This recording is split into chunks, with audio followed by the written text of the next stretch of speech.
though it may not ever end. Watch the stars and make your amends. You'll be fine by me, my friend. Should there be a reason to pretend? Because you're really my dearest friend. Don't be afraid to grab my hand.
I showed you my ketchup. After the daylight, it started in the hotel.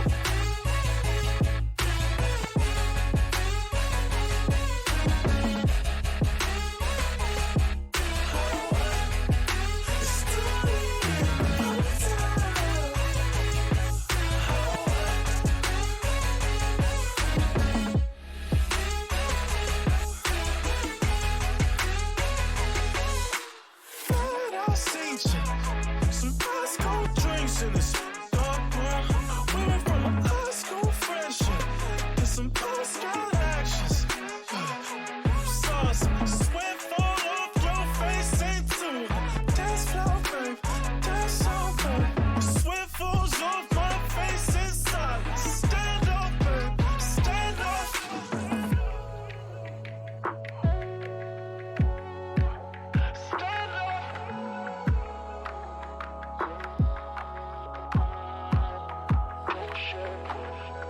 It's nights like this we're wide awake.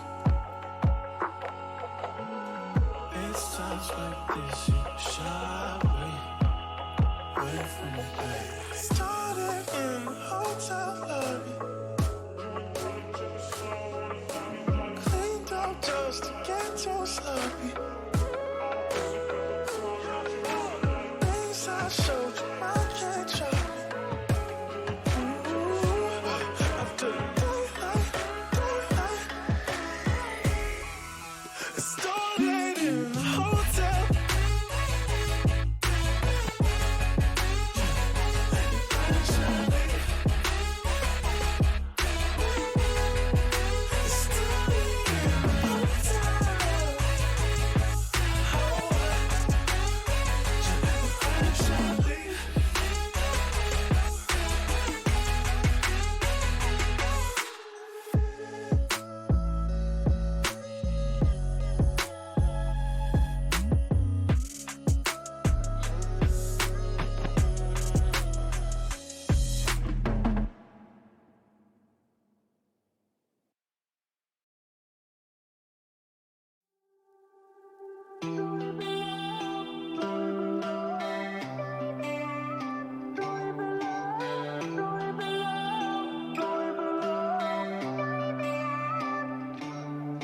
Do you still have those nightmares, baby?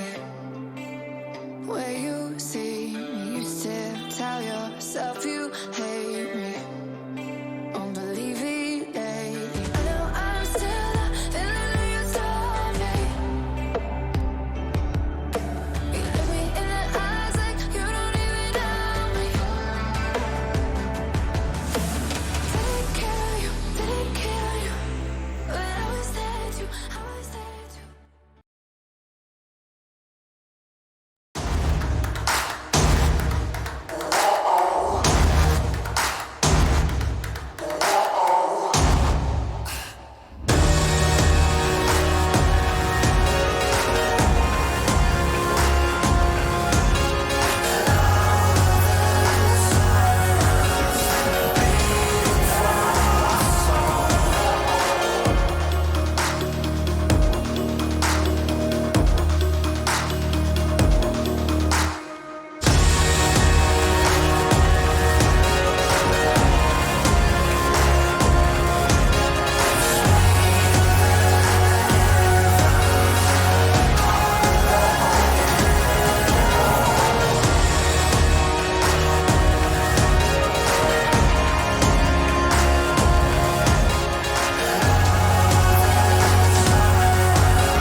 Hello, everyone, and welcome on in to our broadcast of the WESG European Qualifiers presented by Razer and the Razer phone. I am Tasty Bacon. Alongside me is High Jump, and we are ready to get into the semifinals of the entire qualifier, but the finals of each individual group.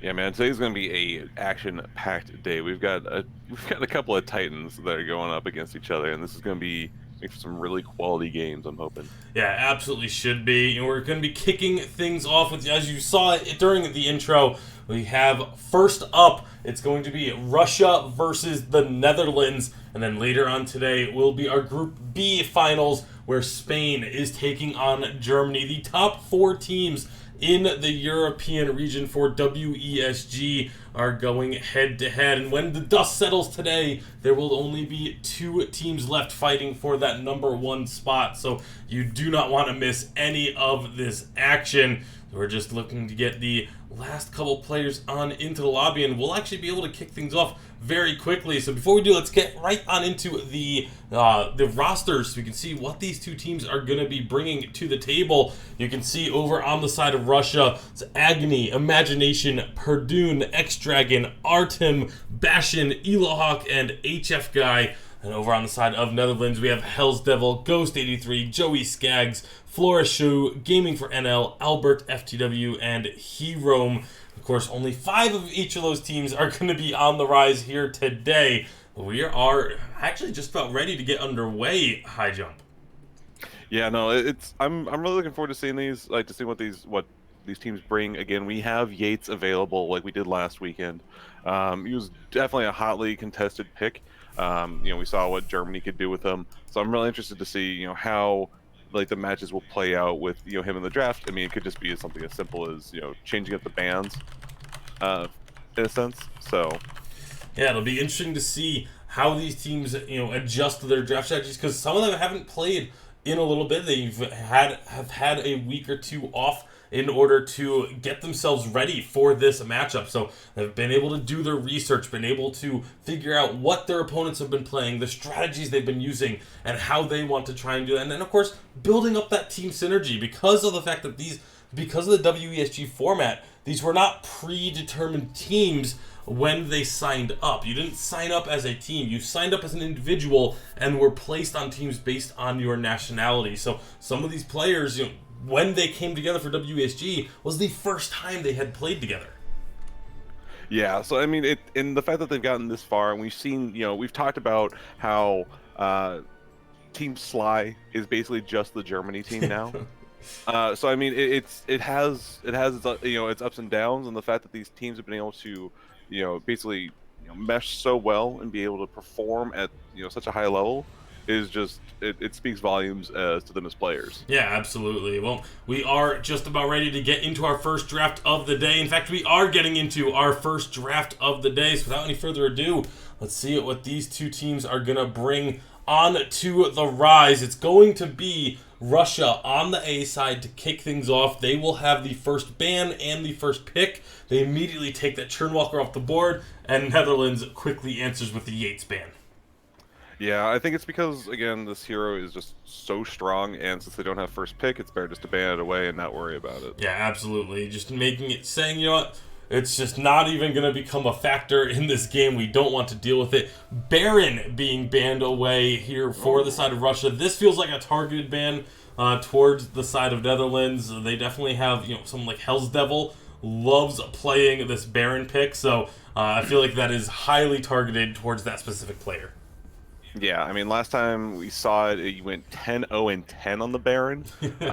Pretty solid score lines. So definitely worth a targeted ban here. As a result, we do get a Anka ban followed by a first pick Reza. Yeah. So pretty strong pick still. Yeah, obviously Russia's going to be happy to get that Reza pick, and then Netherlands will take that Arden. So going for the utility first off for them, whereas obviously again you see Russia with the aggressive pick with the Reza. It's very strong assassin, especially when you've already taken things like the Ankh off the board. There's not many top level assassins left available at that point. So I feel like knowing that assassin is picked up by the side of Russia and Netherlands, they're going to go for a lot of this utility. They grab that Lorelei. She's a little bit squishier, but has that water wall that can really protect an individual target when they get dove on. Yeah, and then answering that back, we got Imagination Celeste and Elohawk's Grumpjaw, which I think we've only seen him play. I can't recall a time that we've seen him play anything other than Grumpjaw. Yeah, I mean, if it's a comfort pick and it works, why not just keep picking it when it's available? So 2 very, very different strategies in this draft that we're seeing. as, again, you just have so much damage and aggression on the side of Russia, whereas the Netherlands, they are full utility until that Silvernail pick. That's the first damage dealer that they've picked up for themselves. It'll be interesting to see how they're able to combine that, because he has a bit of utility as well in his kit with those stakes that he puts down. Creates that gate that he can then knock people into for stuns or slows and things like that. So it is definitely a all-out aggressive composition from the side of Russia as we get booted out of the draft. And it is a very, very utility-focused defensive style composition for the Netherlands. Their last pick is going to be Scarf. And so we are just going to go into a blind pick so that they can get into the game quicker now that we've gotten the 2 drafts completed. I mean, again, 3 heavy utilities with 2 carries for one side, whereas it's kind of 4 offensive heroes with the 1 typical captain on the side of Russia. Yeah, I mean, Arden's still like a really solid choice, but as we see heroes picking up Crucible more often, his ultimate becomes a little bit less viable, as like I'm gonna lock down 3 or 4 heroes. But it's also, I do like the fact that they picked up the Silvernail. We've seen what X Dragon is able to do with that hero as well. Not scoring like the highest score lines with it, but like definitely playing a big role when it comes to team fights and like early domination in lane. So I really like that pick. Seems like even though they're getting targeted banned, they're coming to this with a strategy of how to deal with Russia. Yeah, absolutely. And you mentioned the Crucible, but you look at the rest of the team comp, and yeah, if you use your Crucible to block out an Arden Gauntlet, you're leaving yourself vulnerable to a Bada Boom. You're leaving yourself vulnerable to the stun coming up from Lorelei, to a knockback and stun from the Silvernail. So there's a lot of different things that you kind of have to worry about with those Crucibles if you are going to be on the side of Russia. So it's not just the Arden anymore, and you can even use that Arden to kind of bait out the Crucible use so that these other heroes can have their impactful abilities go through as well. But either way, we are into the game for game number 1. And high jump, I mean, what are you expecting to see coming on into this one? Now that we've got the 2 teams onto the rise, we can see there's a little bit of a skirmish that might be happening around mid lane. So there's a lot of attention being put there. Honestly, the fact that we're seeing like this duo lane up in top, as we've kind of been seeing more and more from the side of the Netherlands, just kind of like this buddy system. I'm expecting them to kind of just hang out, like Joey Skaggs and Gaming Fresnel. It's like pretty much always gonna be following each other for a bit here, basically having a duo top, duo mid, for most of the game until tower goes down or they're forced to rotate here. Like this Ghost 83 trying to come in from the backside to try and disrupt this Treant take, and he's not quite going to be able to steal it away, so that will be the blue Treant, 1 apiece going to each side here.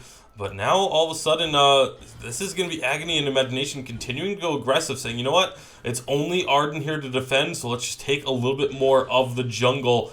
And the same thing happened over on the other side. So pretty even start, but now all of a sudden Ghost 83 could be in trouble. Agony going aggressive and is going to find first blood. Great play there on this Reza and showcasing why he is such a prominent pick. Yeah, that was very, very smart and like heads up of Agony here to like, just like, oh, he's getting low. I can just go on him. Gets all that jungle as well as first blood. It's really strong opening for him. I'd be pretty happy with how things are going. Absolutely. And we take a look at the mid lane. See Hero and Hell's Devil going to be forcing the recalls out of Bastion and Imagination. But you figure Imagination and Bastion, they're going to have a little bit of an easier time in this lane because of the fact that they have that extra sustainability courtesy of the Lyra. So I would expect to see them able to kind of just be more prominent of a presence in the lane now that they've gotten the first couple items picked up, those extra tier 1 items grabbed for the crystal power. It's going to be matched by the side of the Netherlands, but when they do make these extended skirmishes, extended trades, it should be Russia that has the advantage in the mid lane. I mean, it's really going to be on Hell's Devil here to be able to poke down Imagination. With like early level Celeste does not have much mobility, and she has to be quite close for her lander heliogenesis. So it's if he's able to basically punish that every time she comes in for CS, they can turn the tide early on and not when they have these longer fights, they're just going to either Imagination's just not going to be a factor in it. And it's also, Hero can use those pools to slow up Celeste and make it an easier target. But this is a lot of members from the Netherlands here looking to make a play, perhaps, or just look to steal away the jungles. That's going to be respawning very shortly. So, yeah, you see Joey Skaggs and Gaming for NL both looking for a pick in the jungle before making their way back up a little safer into the river. And this is going to be all about these treants. And it looks like both teams going to just invade and steal their opponent's side away once again. Yeah, I mean, it's we talked about this last week, where it's pretty much almost become like a gentleman's agreement of like stealing each other's blue buff. It's still like the minor. Like it's like we see how what happens. We try to defend it most times. Like Agony is almost dead here. It seems just like so disadvantageous to like look to defend at times because it's such an awkward, it's such like an awkward place to invade your own jungle.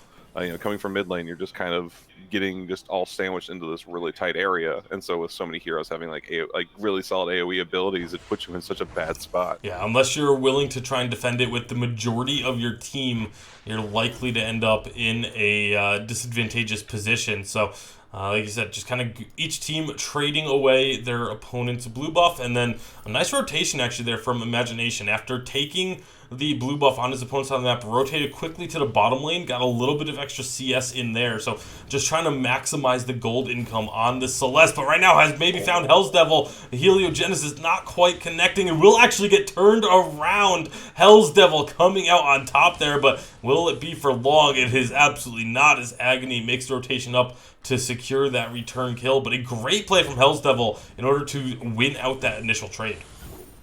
Yeah, having Hero there to basically add in that little extra damage is very well done. Being able to throw out stuns and keep keep another factor in the back of Imagination's mind is really going to help out in those skirmishes. I really like the aggression though coming out from Imagination there. Even though it didn't work out, it's very smart to just Gaming for NL and Joey Skaggs going to be finding themselves in a bit of a skirmish. I do like one difference from last week when we saw Joey Skaggs on the Silvernale is as soon as River Shop spawned, he actually purchased an item this time around. If you remember the last time that they played, he went like 8 minutes before making a single purchase. He literally just had his starting items until about the 8-minute mark. So a little bit of a difference this time. Sorrow Blade, right? Yeah. Like it wasn't even. Oh my gosh. Yeah, it was definitely an interesting scenario, but this time around grabs himself that Serpent's Mask right off the bat, so he'll have that extra durability in these skirmishes or in any trading that happens. But blue buffs once again going to be taken away, but this time it's only the Netherlands side blue buff that gets picked up. The Russian blue buff is still available, and they can go and look to secure both of them here, as they're going to have a 5-on-4 if the Netherlands try and contest this, as Ghost lagging behind a little bit, but he should be able to get there in time. But it's not going to be a contest, as a nice job by Ilahuk and his teammates to pull that blue buff around the corner just to make that invade that much more difficult. Oh my goodness, that ultimate nearly actually took out Hell's Devil. Yeah, already with a Spellfire, that just chunked. I mean, Scar's pretty well known for having like a small health pool here, very squishy in lane. So already having the Spellfire on the side of Imagination, helps just chunk him down. Oh, nice stun on to Joey Skaggs, and he gets deleted. This is the aggression coming out from Russia, diving on in and finding themselves multiple kills. Now they're going to be easily taking down this top turret as well. Oh, Hero thought he could get away, but the nice portal from Lyra will trap him underneath his turret. So a third kill and that turret getting destroyed. Great play from Russia, taking advantage of the rotations.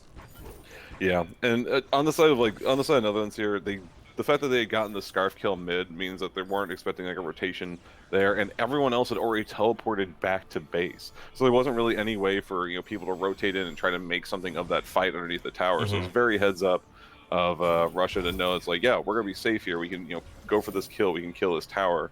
If the Arden had like a bit more damage, could look to see him pressuring the bottom tower while everyone was on the opposite side of the map.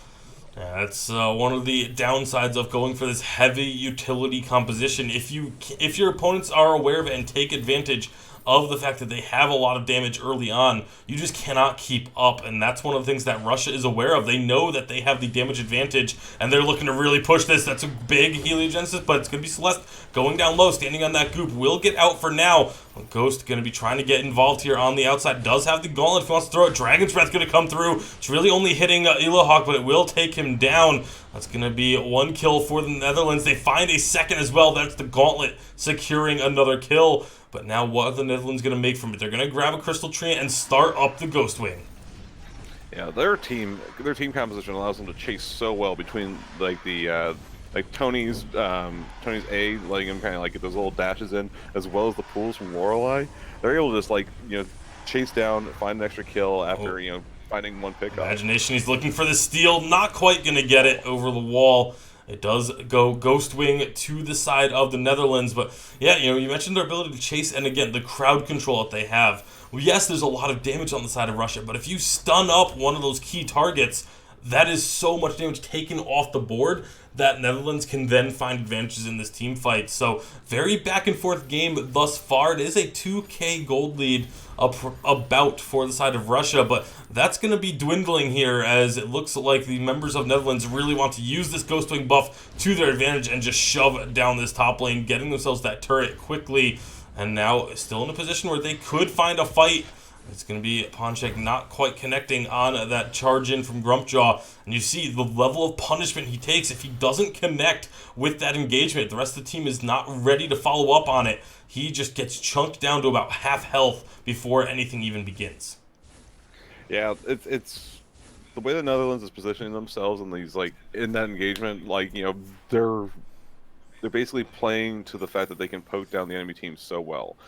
Between the Scarf and the Silvernail, they're able to do a bunch of damage. So that missed dash. It's just the fact that they're outside of that range. They're going to be able to punish any sort of misplays here. Well, speaking of misplays or aggression, we could be seeing some of that here. It is Russia looking to go aggressively into the enemy jungle once more.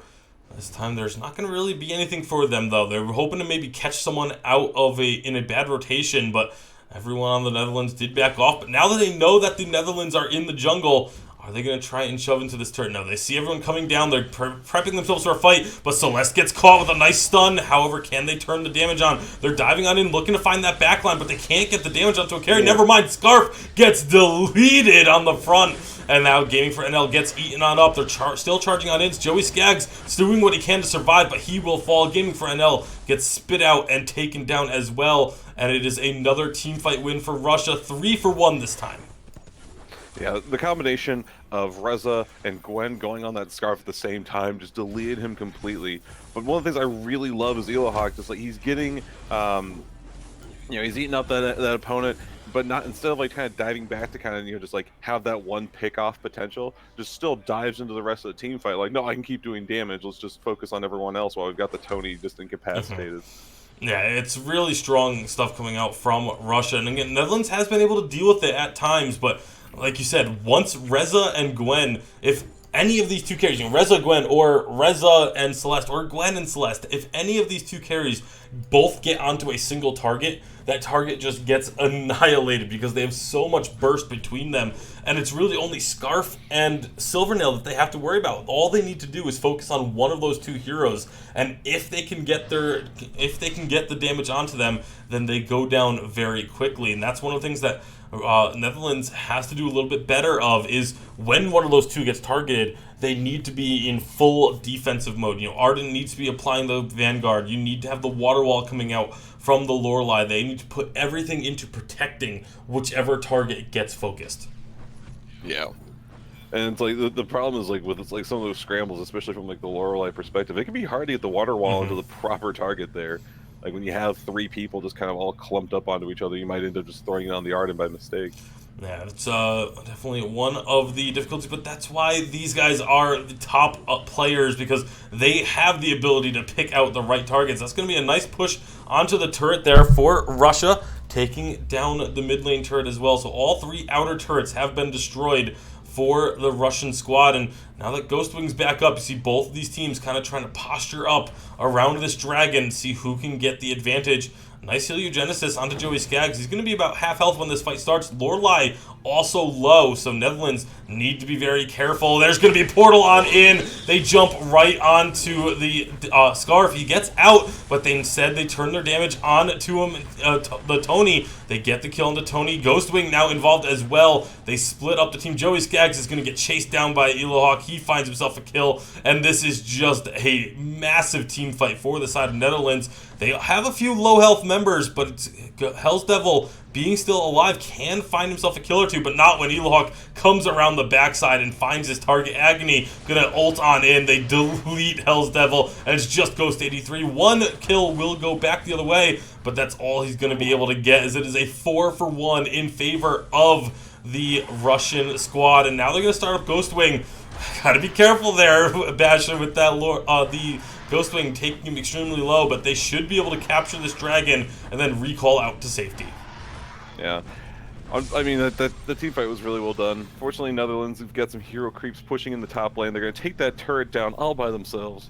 So at least they're getting something for, after losing that team fight. It was really well done, though, by the side of Russia. Yeah, absolutely incredible team fight. Again, just going in and picking their targets. That portal in from the Lyra got them directly onto the Scarf. They couldn't get the Scarf immediately, but instead Tony got just absolutely burned down. Even with the Pulse Weave, that's just not enough defense on Gaming for NL to survive that amount of burst up front. So they were able to just completely disrupt that fight. And again, Hero and Joey Skaggs were both below half health when that even kicked off. Yeah, so it's really just like this, the poke from the Celeste that she's got. She's overdriven that her A. She's got that extra range. She's able to basically contend with the fact that she's so squishy, being able to just like poke people down from such distance.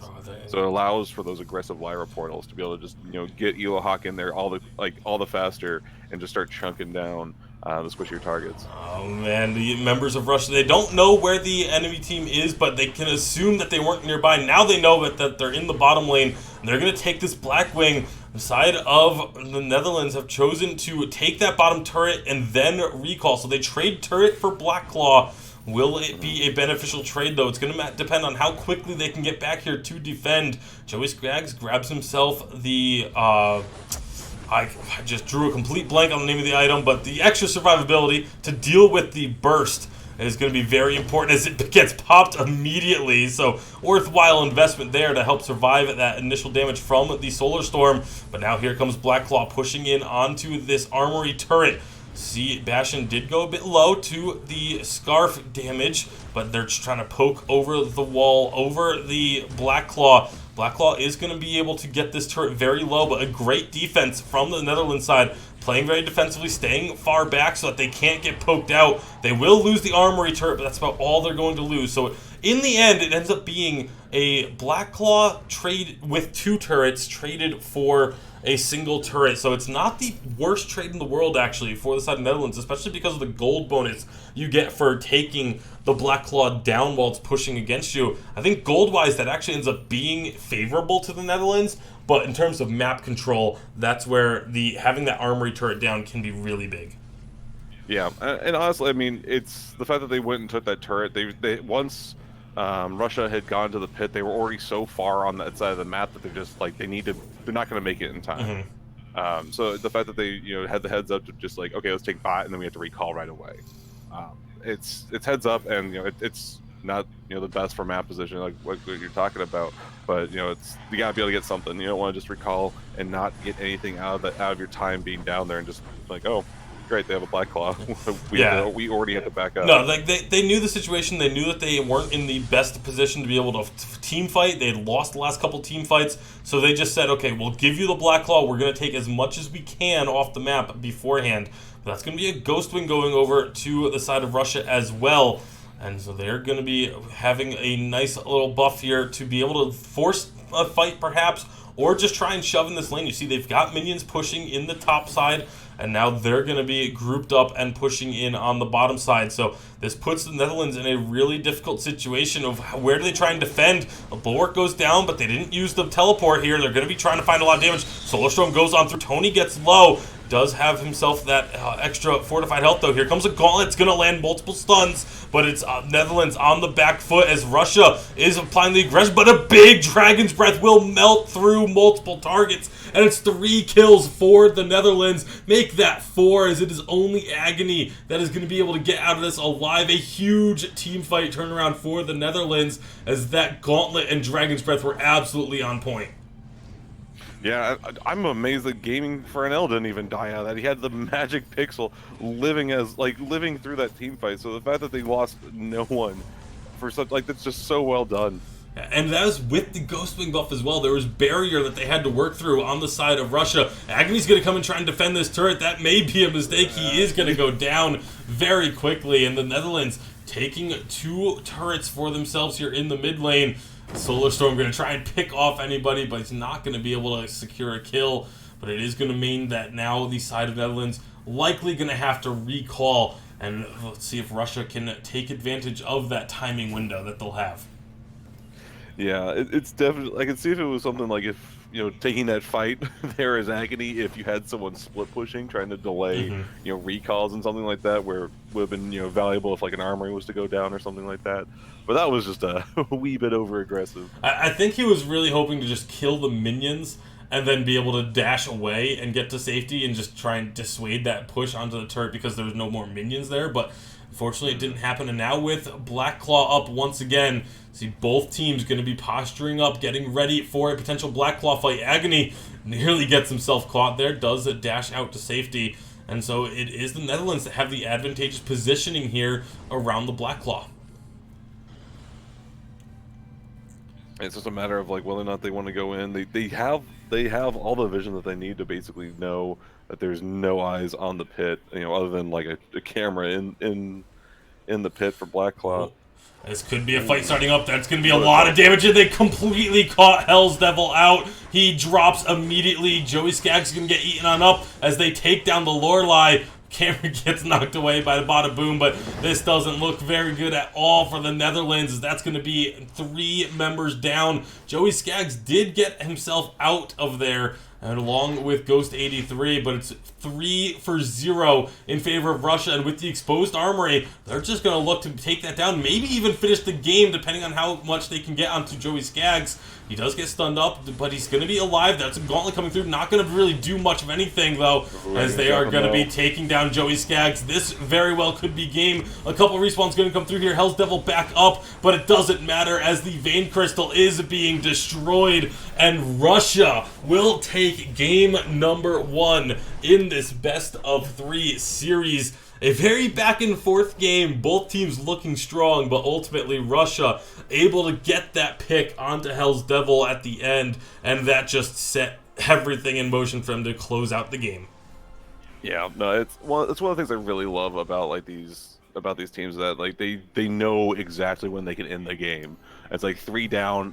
In the back of my head, it's oh, they could probably just take armory turret, take the armory and then back up and go get Black Claw.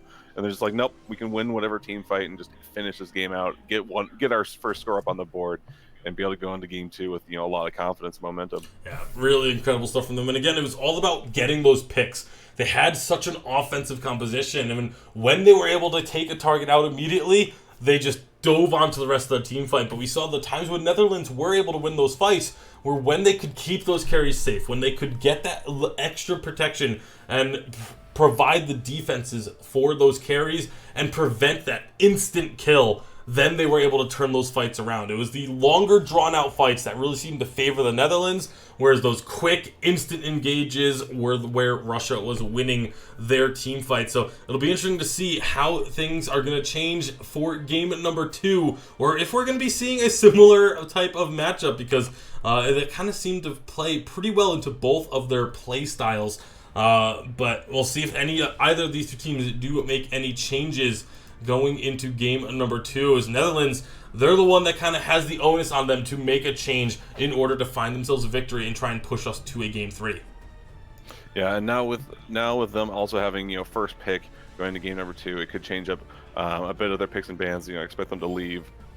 Expect them to leave Yates available for themselves, force Russia to ban that away. But we might then see a little bit of trading off of what heroes get picked up. But I half expect to see X Dragon on Silvernail, and going into this next game. He's kind of that hero, like he's a really strong damage dealer, but he isn't. It's like in the second or third stage of the draft that you see him getting picked up. It's not like your priority pick, even though he's like quite strong in comparison to other heroes. Right. Well, we'll see how things change up, if at all, very shortly as we are into the draft for game number 2. Oh, I forgot to switch player sides. So we'll get that taken care of real quick and then get right back on in to the draft. That was my mistake. I mean, so even with that, we saw the side of Russia banning out Lance. I'm not sure if that's like going to be going through, or if that was just kind of like just pick whatever. I think that was just a just click whatever because they knew that it was going to be reset. We'll see though; it could be coming through. We got the player swap this time around. My apologies for that, and we will be getting on into this draft once again. And here we go. Draft for game number 2 between Russia and the Netherlands.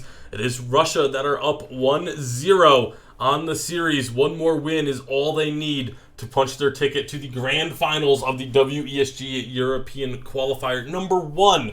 Keep in mind there are 2 qualifiers that will be taking place. The second one will be happening a few weeks after the first one concludes. And the 2 winners, the 2 qualifiers winners, will be facing off to see which team will represent Europe at the WESG Grand Finals later on in the year. So there's a lot on the line. If you can get yourself the win here, you guarantee yourself a spot in that final game to represent Europe. Yeah. Here we see Netherlands, choosing to ban out the Razer, identifying that as the real problem for them. I mean, it caused so much early aggression and so much early damage because Razer comes online so quickly. And of course, we have the Yates ban coming out for Russia. I mean, pretty much it's going to be your standard ban, I think, if you're picking second here, unless you were just very confident you can deal with this powerhouse of a hero. Yeah, it'll be interesting to see. Churnwalker did get let through this time around, so we will see Churnwalker on the rise. Hell's Devil immediately grabbing that for his team. And without like you said, something has to give. You have to give up one thing in order to ban away something else. So they gave up the Churnwalker in order to ban the Reza this time around. Yeah, and there's a Silvernail. I guess I spoke wrong, apparently, picking him up first. I do like, pick a Churnwalker here. Not only is he just like a really strong hero, Bashan has got, a very strong Churnwalker. And so it's being able to take that out of his hands and deny that pick is very strong. And that Silvernail pick is kind of interesting to me because obviously we've seen Joey Skaggs play it a lot now, so it may just be Russia saying, hey, Joey Skaggs, if you can play something else, we're gonna force you to. We don't think that you can play anything as well as the Silvernail, so they take it away from him and force now Joey Skaggs to have to pick up something different in this composition for the side of Netherlands. Yeah, I mean, it's X Dragon is quite skilled on the hero as well, so it's not necessarily something that's just like, okay, we're gonna if there's been times where you'll pick a hero just to counter pick it and just be like, you don't have to be that good on it. It's just a matter of like getting that extra ban effectively.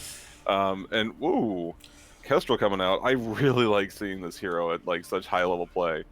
Yeah, it's definitely can be one of those heroes that can take over a game if left unchecked. But again, very similar to game number 1, where there's a lot of aggression, a lot of damage dealers coming out for the side of Russia, whereas the Netherlands are going for very tanky, high durability, longer drawn out team fights with their early picks in the draft. So I'd be interesting to see if this is going to be a carry Lorelei, which is something that we have seen plenty of people do, build it full CP and just be a carry, or if they're going to go for that dual utility, because Russia, again, game 1, they went 4 carries pretty much alongside the Lyra, and they've got the Lyra again, so they could go for this once more kind of 4 carries with one sort of bruiser that they had in the Grumpjaw. Grumpjaw is still available for them as well late in the draft. We'll see if that's where they want to go with this final pick. Yeah, I wouldn't. I mean, I don't see what else Eelhawk's gonna play, but going with the Alpha instead, this is gonna be a quite interesting matchup here. Wait, okay, Agony gonna be playing the Alpha with Eelhawk on the Lorelei. All right. I mean, I talked about like how I hadn't really seen Eelhawk on anything other than this Grumpjaw, so it's gonna be time to see him shine on a different hero.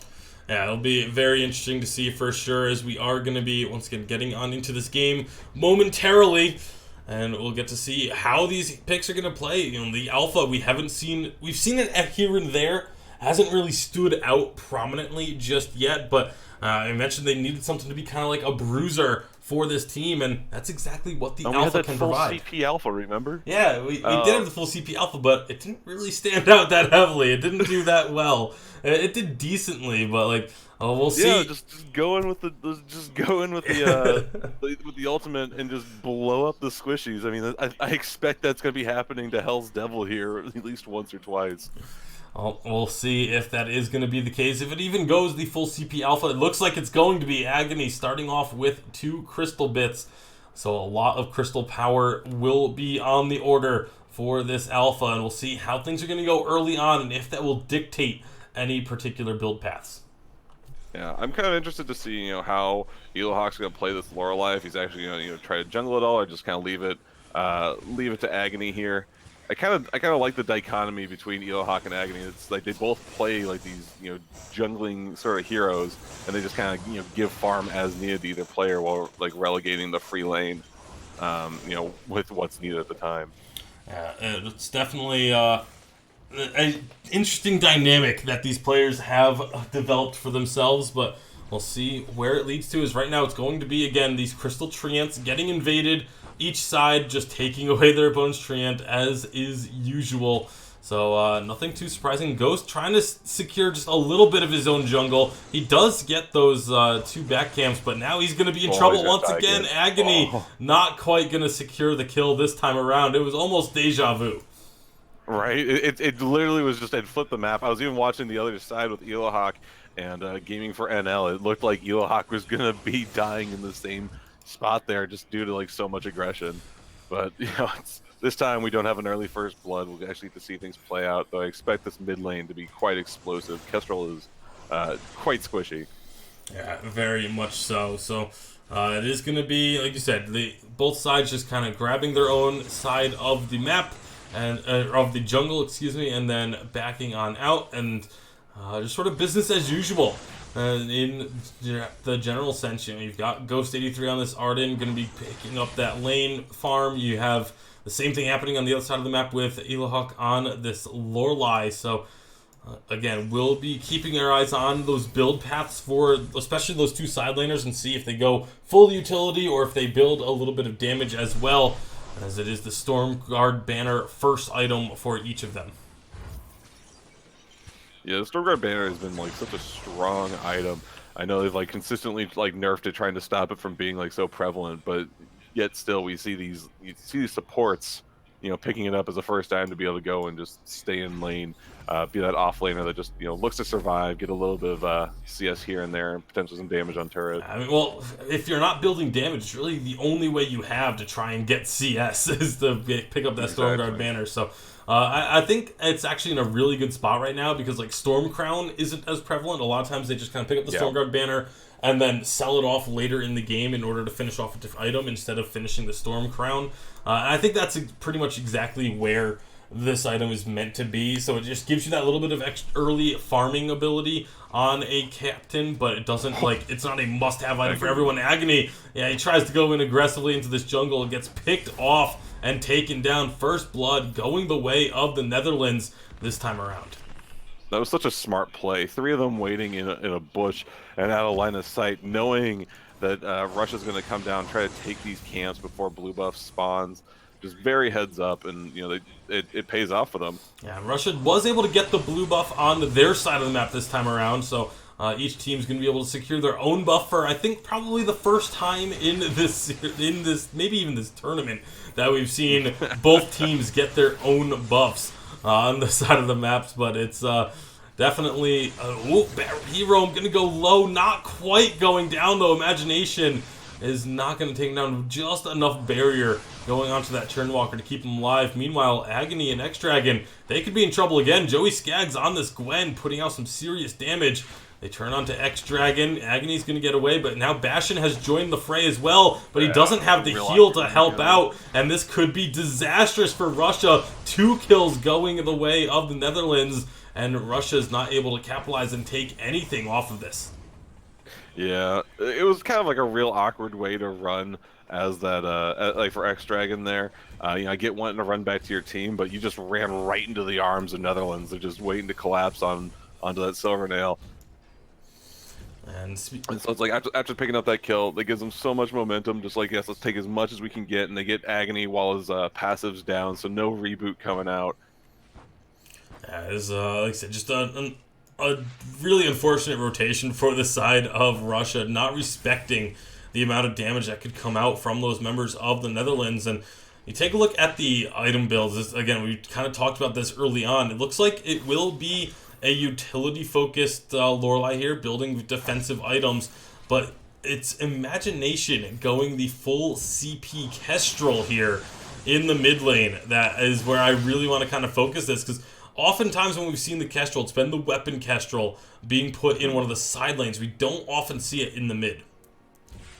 Yeah, it's, jeez, just getting chunked down by Joey Skaggs. But yeah, no, it's definitely something that I don't see too often. But I think we've seen Imagination play it before. But I think he played the weapon power last time we saw it. Mm-hmm. I believe you're correct in that one. But the crystal, the difference between the weapon and the crystal, obviously those that know the game and know the Kestrel very well will already know this. But if you aren't quite familiar, the weapon Kestrel, it's all about the attack speed, the attack damage. Your initial target with a Glimmer Shot takes a lot of damage, but the splash isn't really that much. As Bastion and Imagination going to get caught out a bit here. Are they going to be able to defend this? That's Agony just immediately getting dropped into the reboot and taken down, not even able to get anything off of that. You didn't have the ultimate available, so very quick kill picked up by the side of the Netherlands. And once again, Agony on this alpha just not having the durability to go into these fights yet. Yeah, they're able to punish his aggression here just quite well. I think the Netherlands are really just kind of more just ready for it mentally. Just like, okay, he's going to dive in, just nuke him down real quick, and then go back to focusing on their initial target. It's very smart, just to like, stay calm at those moments, because like when you have an alpha just like diving in at you, can cause like a little bit of mental chaos. But they're getting more used to it at even at this top tier. You gotta be ready for different sorts of team fights. And once again, Netherlands taking advantage of the way that Russia was moving through the jungle. They recognized that they were taking the long way around, and it gave them the opportunity to rush into the mid lane and take down that turret. So Netherlands playing this game extremely well here through the first 7 minutes or so. 4 kills to 0. But the interesting thing about it is they have that 4K gold lead.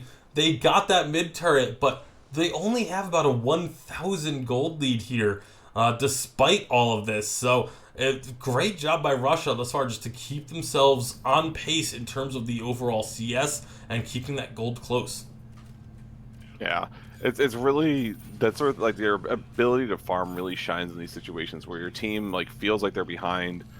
Just from like momentum or team fights, but when checking the stats that you're actually quite close in that regard, it's just very, very nice to see from players.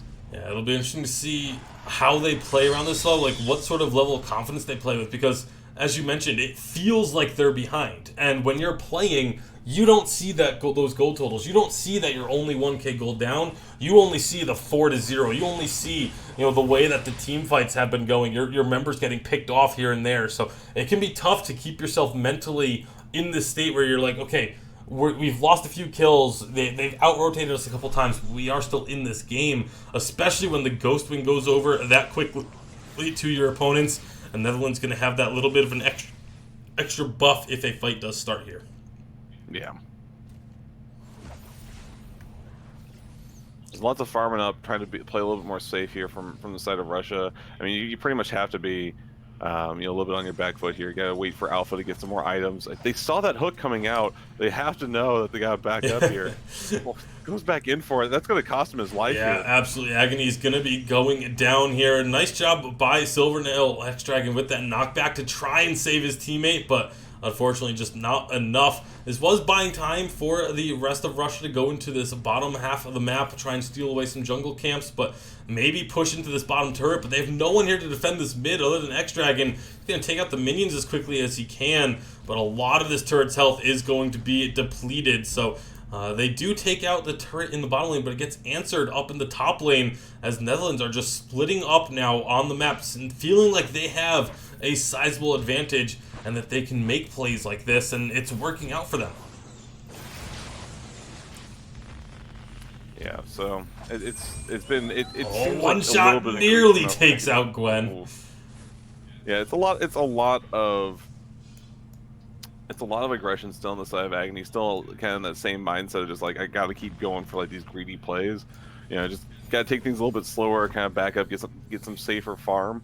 So like here, like knowing that Netherlands have just gone down, it's like go grab the healing trinket. It's like this area is safe. Like I even expect to see him like kind of try to take some of this top lane farm, help push down, push the creeps down towards this tier 2.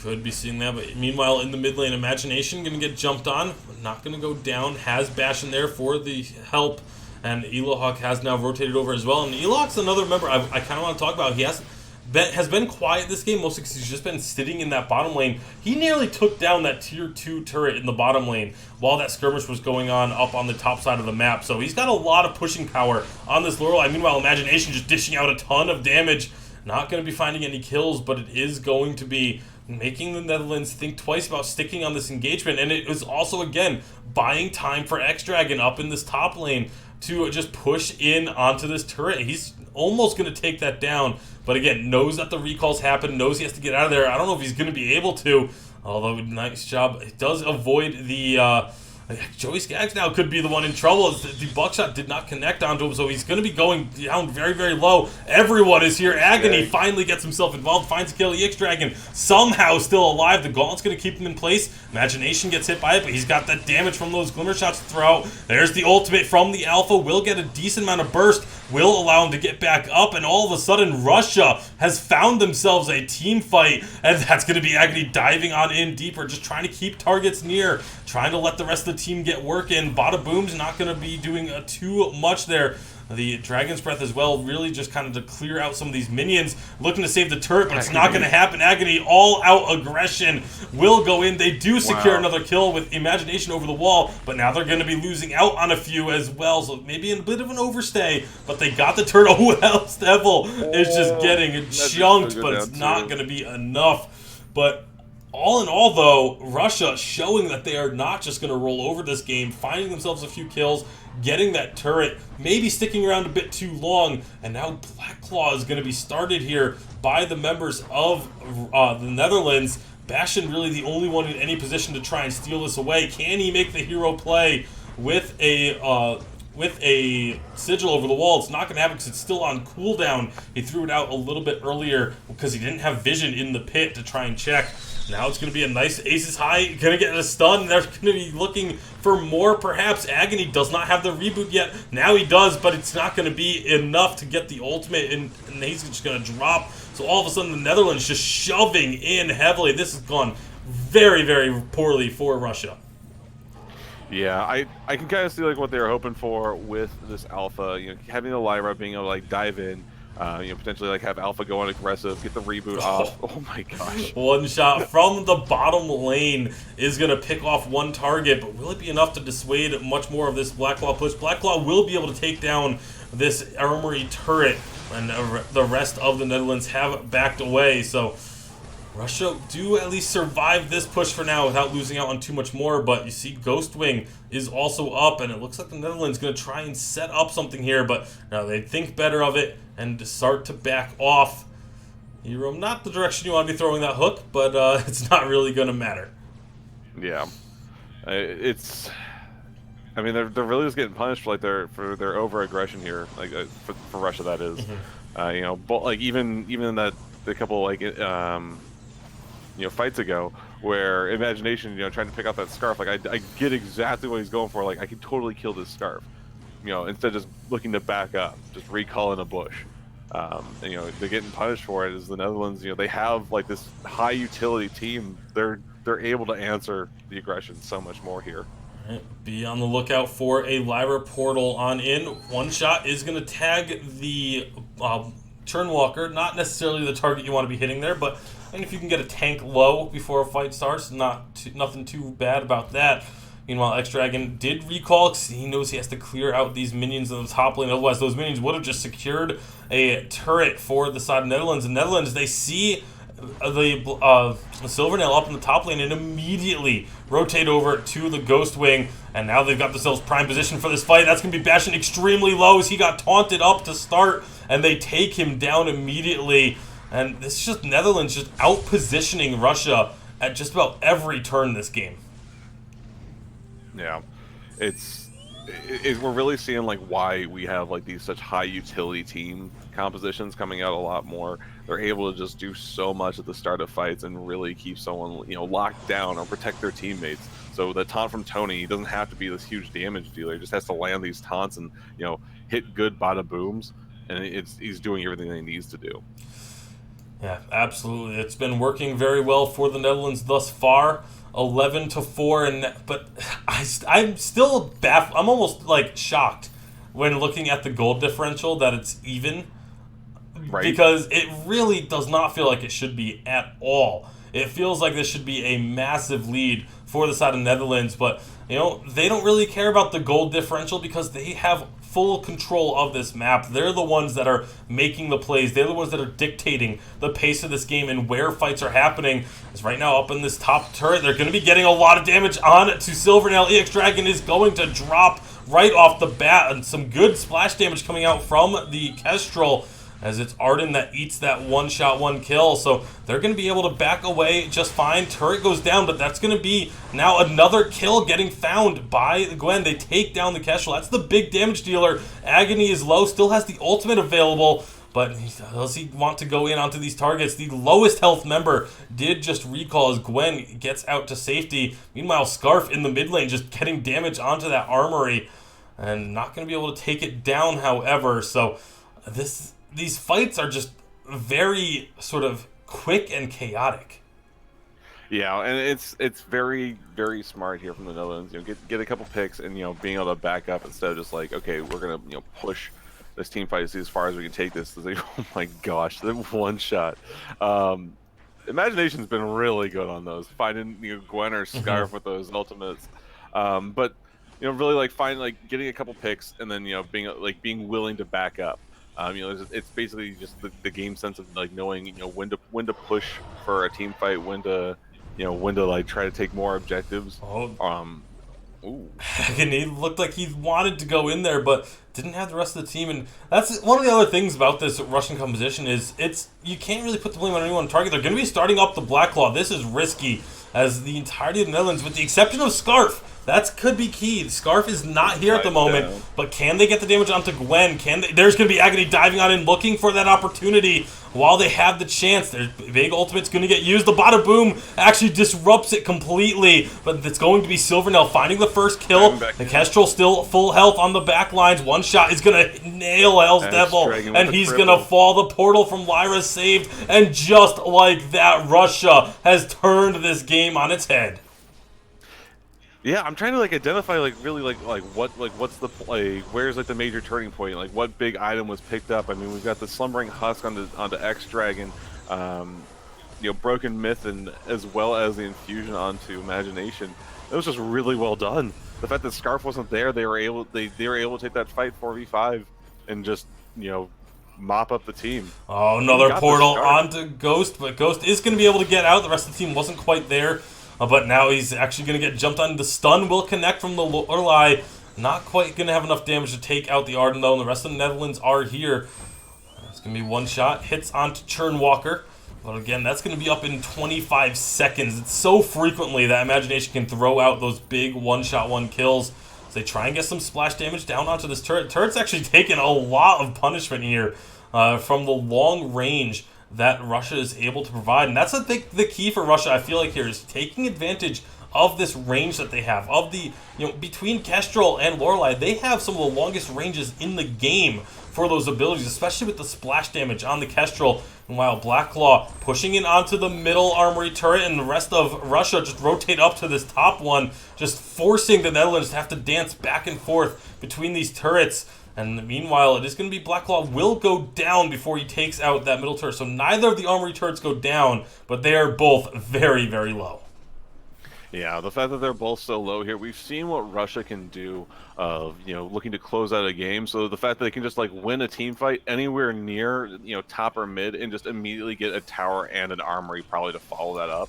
It's not taking that objective. They don't get that gold right away. But it's a lot of damage done to those turrets. Yeah, absolutely. And, I want to go back to, you were talking about what's the turning point, when, what big item pickup or big power spike happened to kind of allow Russia to all of a sudden flip this switch and start finding team fights. I think the big thing was just grouping up for them. Obviously it's easy to look at this before and say, oh, Agony's 0-6. He's one of the big problems right now. But you have to look at the rest of the team as well. When you have this alpha and the way this team comp is built, alpha's meant to dive in and then have protection from things like the Lorelei, from the Lyra, being able to put down those sigils. And that was never happening. It really wasn't until they grouped up as a team. All of a sudden, Eloy could use that water wall in order to save whatever target got low. If that was Agony diving in, getting that extra barrier, or if X-Dragon got caught, that barrier to get him out of a sticky situation. I think that's the real turning point for Russia, was when they decided to actually fully group up and be ready for these fights. Because before, they would get picked off. One of their carries would just get caught in a bad spot. Hell's Devil, my goodness, almost literally one shot, one kill onto this Scarf. Continuously just finding these just shots. That's one thing I'm always terrible about with Kestrel, is being able to land that ultimate consistently, and so seeing him just be able to pick off Gwen, off Scarf. The key to that is they hit Scarf. Scarf is forced to recall, and they can start up this Ghost Wing, knowing that it's a 4-on-5, at least temporarily. They aren't quite willing to commit to it right now. I think if they had been on that half of the map, that would have been an easy Ghost Wing take, but because they had to run across the map, they knew that Hell's Devil was going to be joining the fray shortly, and so they weren't willing to commit to that full Ghost Wing fight. Another one shot looking for Hell's Devil, and not quite going to be finding him this time around, but that's the game plan here from Russia right now, is just find that one shot, one kill, force someone to recall, and then force an objective with a 4v5.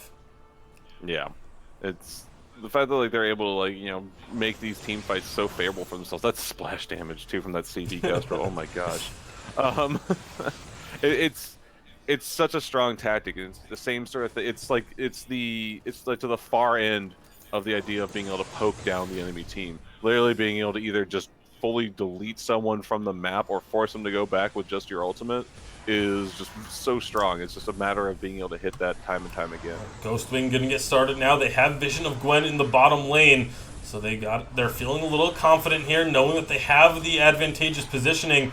However, here comes the rotation. It's going to be a nice stun over the wall, but are they going to commit to this Ghost Wing take? Looks like they're trying to back off now. Here comes the fight. That's going to be a lot of damage onto that Tony right up front, but he's got the durability to survive it. Nice pull in, nice stun from Turnwalker, and this could go either way. It's going to be the Agony finding a kill, though, first and foremost.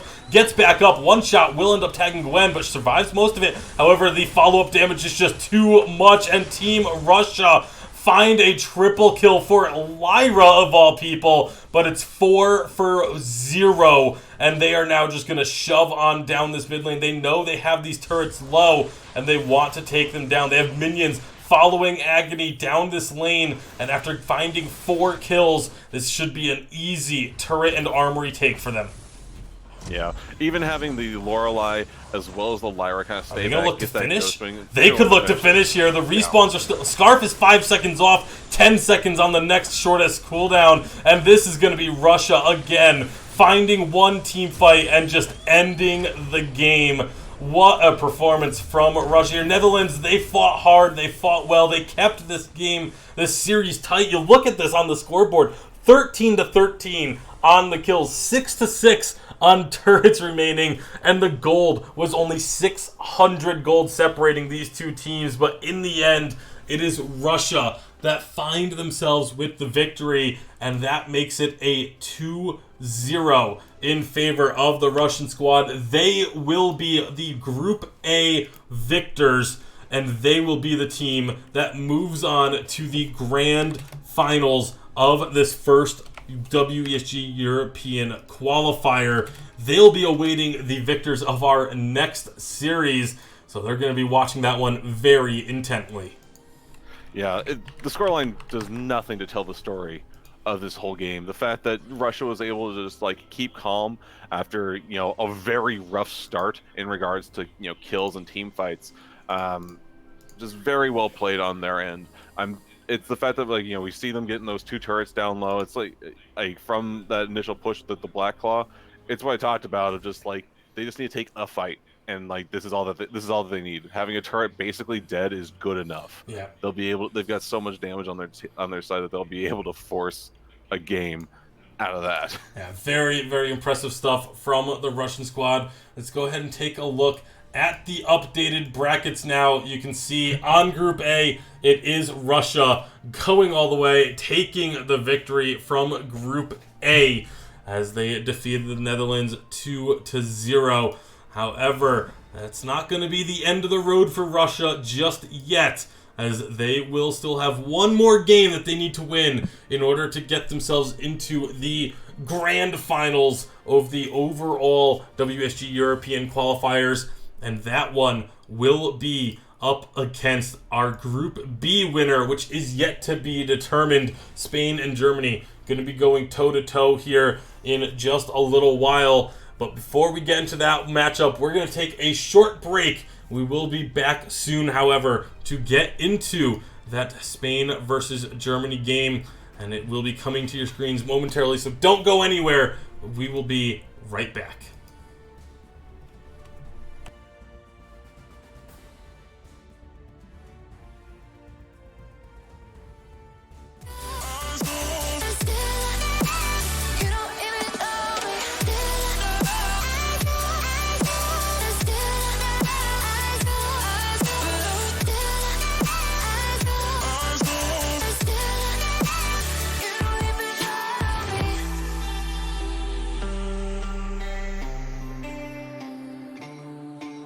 Maybe I can't learn my lesson. The same intentions, I can't find that same connection. Do you remember? I know I'm still feeling like you're sorry. You look me in the eyes like you don't even know me. Didn't kill you, didn't kill you. But I was there too, I was there too. You look me in the eyes like you don't even love me. You don't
to escape.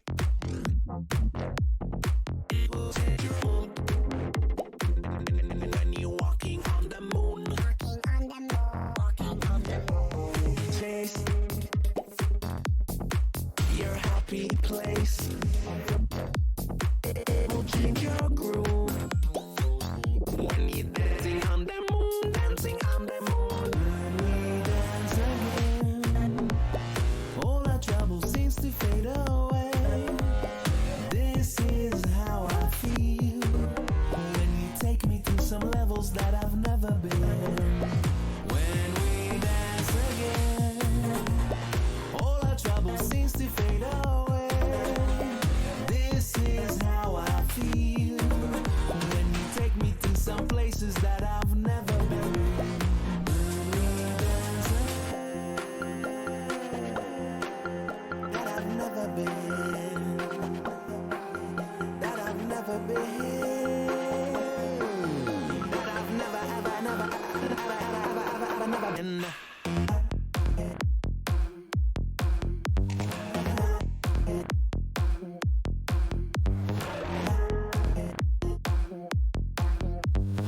Walking on the moon.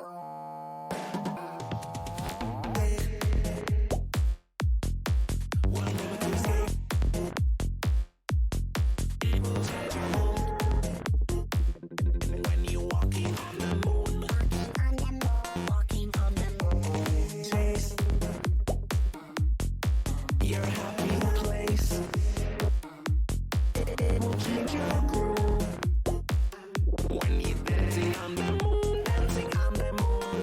When we dance again, all our trouble seems to fade away.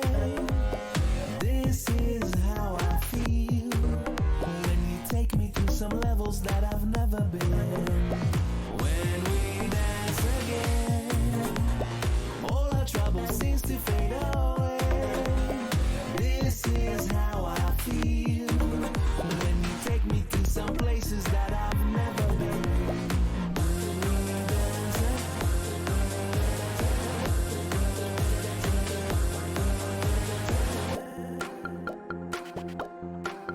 that I've never been. That I've never been. That I've never, never, never, never been.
You got me burning up.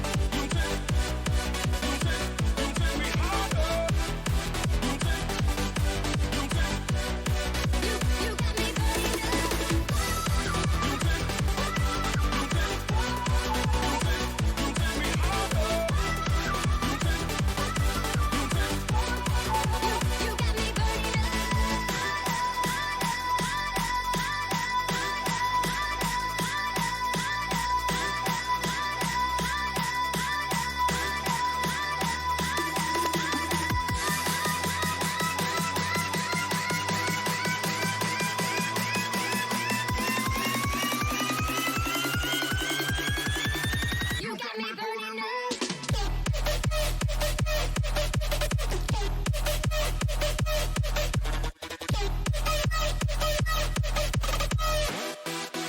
You got me burning up. You got me burning up.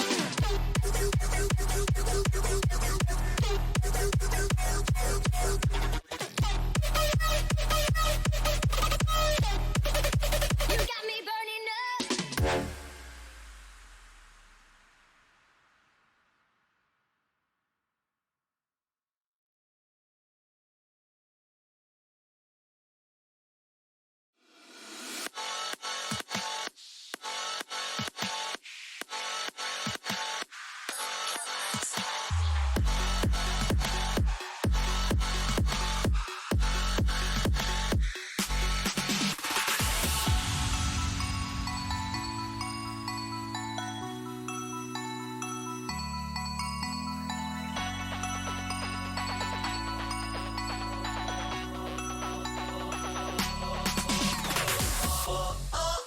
Tell me where you wanna go. We could fly to the stars, yeah. Tell me if you wanna stay. We could fly night and day, yeah. Tell me where you wanna go. We could fly to the stars, yeah. Tell me if you wanna stay. We could fly, yeah.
Hello, everyone, and welcome back to the WESG European Qualifiers, powered by Razer and the Razer phone. I'm Tasty Bacon. Alongside me is High Jump, and we've got a great match coming up.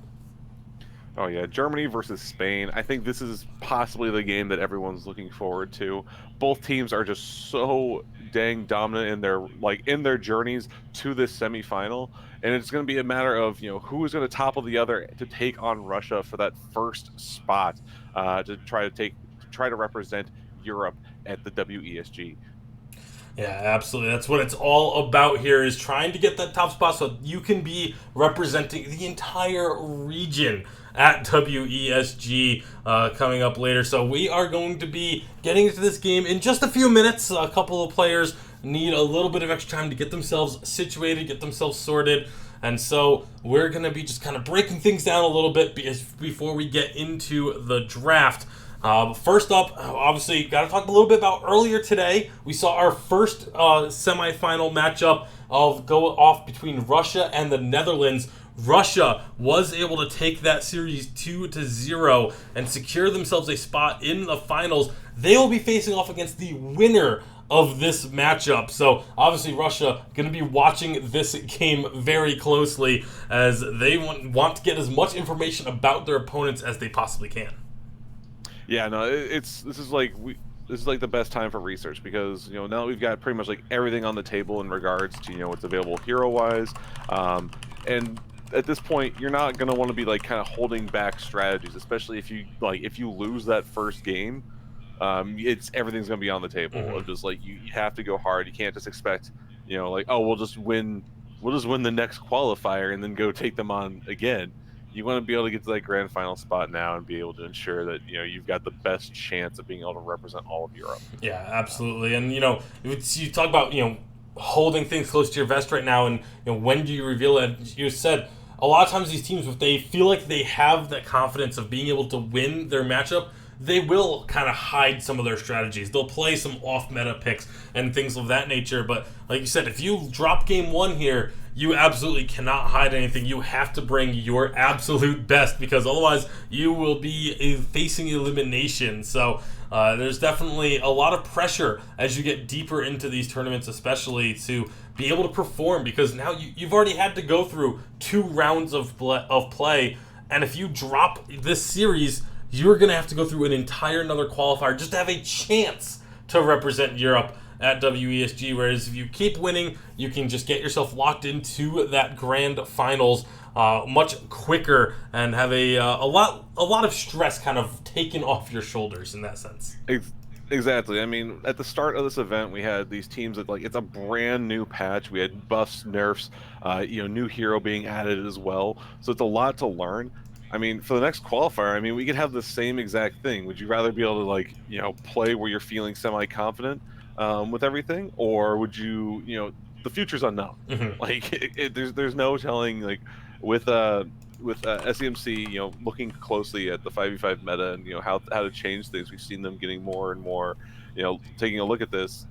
I foresee the second qualifier having just like a vastly different environment for these players. Yeah, I mean, well, also not to mention the fact that there's likely to be another update between now and that second qualifier. So that second qualifier is going to be likely played on a totally different update. There could be a very different meta could appear by the time we're on to that second qualifier. So you got to be very careful, because maybe if you're a team right now that plays really well into the current meta, that could be completely different for the next qualifier. So you want to get those wins now. You want to get yourself locked in to that grand finals early, rather than having to play through an entire another qualifier to get there.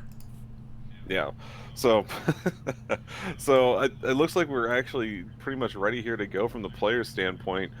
It's going to be a very interesting draft, I think, between the likes of Team Germany and Team Spain. Yeah, we'll quickly go over the rosters before we get on into this one. You can see on the side of Spain, it is going to be Ancho Recre, It's Josela, Jesus, Dorcas, BML, No Soyo Nomo, Bruto, and Miguel Imap.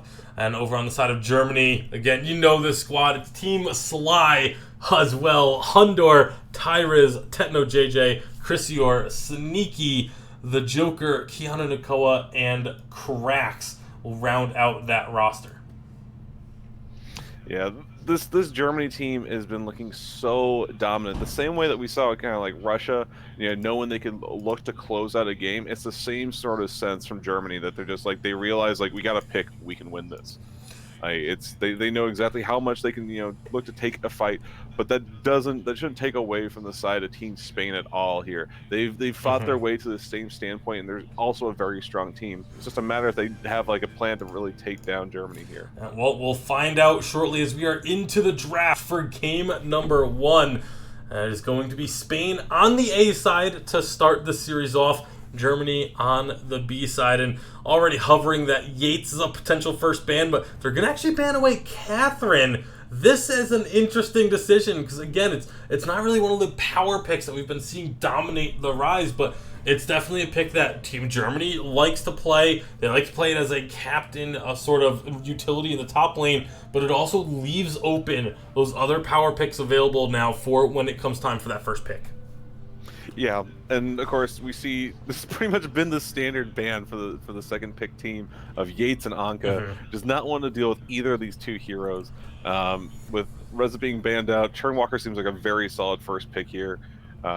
It's just such a strong hero. We saw what the Netherlands were able to do with the hero. They were dominating that early game in that last set, and Arden being a response pick is, it again just makes sense, taking these really heavy utility heroes and just getting them like locked in to start. Yeah, we'll see where the rest of the draft can go. It's that Lorelei picked up as the second selection, so a lot of utility being grabbed early on by the side of Germany. You kind of expect this, though. This is one of the teams that plays very heavily into the current meta of having 3 sort of big bruisery utility type heroes and then 2 hyper carries standing behind them. So I would expect to kind of see that mimicked on both sides, because that's also the way that this Spain team likes to play as well. So they're going to be doing that right there with the Lance and the Churnwalker, having a big front line to block a lot of damage. It kind of makes it difficult for certain heroes to be able to be relevant because they can have so many of their ability to get blocked. Things like the Scarf, the Kestrel can struggle into this sort of lineup unless your imagination and being able to just somehow sneak those shots in to those backlines. But they are going to pick the Scarf regardless here on the side of Germany, and they grab the Silvernail as well. I'm really happy to see Silvernail starting to see a lot more play. Yeah, he's got so much utility, does a decent amount of damage here, follows a pretty standard weapon power carry item build. We see like a standard mid pick here as well for Spain. Moline is such a strong hero, does provide a bit of utility. I'm a bit surprised to see this Lance pick up though. I'm not really that surprised to see Lance. I think Lance is a really underrated hero right now. Again, he has a lot of that bruiser, that front line, soak up a lot of damage potential, but he also has so much crowd control in that kit between the Impales and the Githian walls. You can put him in the side lane and just, he's able to farm the lane really effectively as well with a Stormguard banner because of the pierce through damage that he does. So there can actually go 4 utility focused heroes. So I'm assuming this Lance is going to be a little bit more weapon power than what we would normally see because they have this flicker and the grace, but that is a very strong, very durable composition created by the side of Spain. I'm pretty sure we saw Bruto get like a bunch of kills, like solo pickoffs in like the top lane, like diving turrets and whatnot, if memory serves. So I mean, it's excuse me. But yeah, I mean, it's definitely one of those things of just like he can be such a strong hero, and with a flicker and grace pickup as well. They do have a bit of save here, similar to how you've got the Lorelei on the side of Team Germany looking to throw up that water wall. But I think it's just going to be a little bit of an adjustment to item builds for some of these heroes to basically counteract that grace ultimate, stopping that heal from getting as much damage coming through. Yeah, absolutely. And so we're gonna have to. One of the players having a quick issue that we're going to try and get sorted out so we can get underway. But the draft is completed. And so that's going to be... We saw all the picks come through. Again, the very heavy utility composition coming out for the side of Spain. Sort of similar on the side of Germany, but they do have a little bit more damage kind of built into their composition. So we'll see as soon as we can get this situation sorted out. We'll be getting underway. So just sit tight, and we should be able to get this player back on in and get the game started up. So looking at these compositions, again, likely to be the weapon power Lance, I would assume, because otherwise there is no weapon power on the side of Spain. So assuming that it is going to be the weapon power Lance, it still has a lot of that kind of bruiser potential, but the flicker I think is going to be one of the keys to this composition because the amount of map control that Flicker can provide, the vision control you can have with Flicker, because he can spot out those scout cams when he's sitting in a brush invisible, I think is going to be really interesting to see over the course of this game and how it plays out. Yeah, exactly. It's gonna be. He brings so much to the table. It's having a solo lane hero that can be able to do kind of more than just passively farm. We saw Ghost playing Arden, and he was able to get farm, and then you had to make sure to show up to team fights, but he wasn't able to pressure a tower or look for solo kills. So that the Lance here will be able to kind of offer that in a sense. Of course, assuming that the opportunity does arise to be able to, kind of pick off what I'm assuming is going to be probably sneaky in the top lane. Yeah. For the side of Germany. I would assume that would be the case, playing the Arden in the top lane, and you have the Captain Lorelei. The other thing to keep our eyes on is going to be the Samuel. It's going into the jungle on Tyrus, because this is one of the things that Germany does. They draft these damage dealers that are also very durable, and that's exactly what Samuel, the role that he, can fill.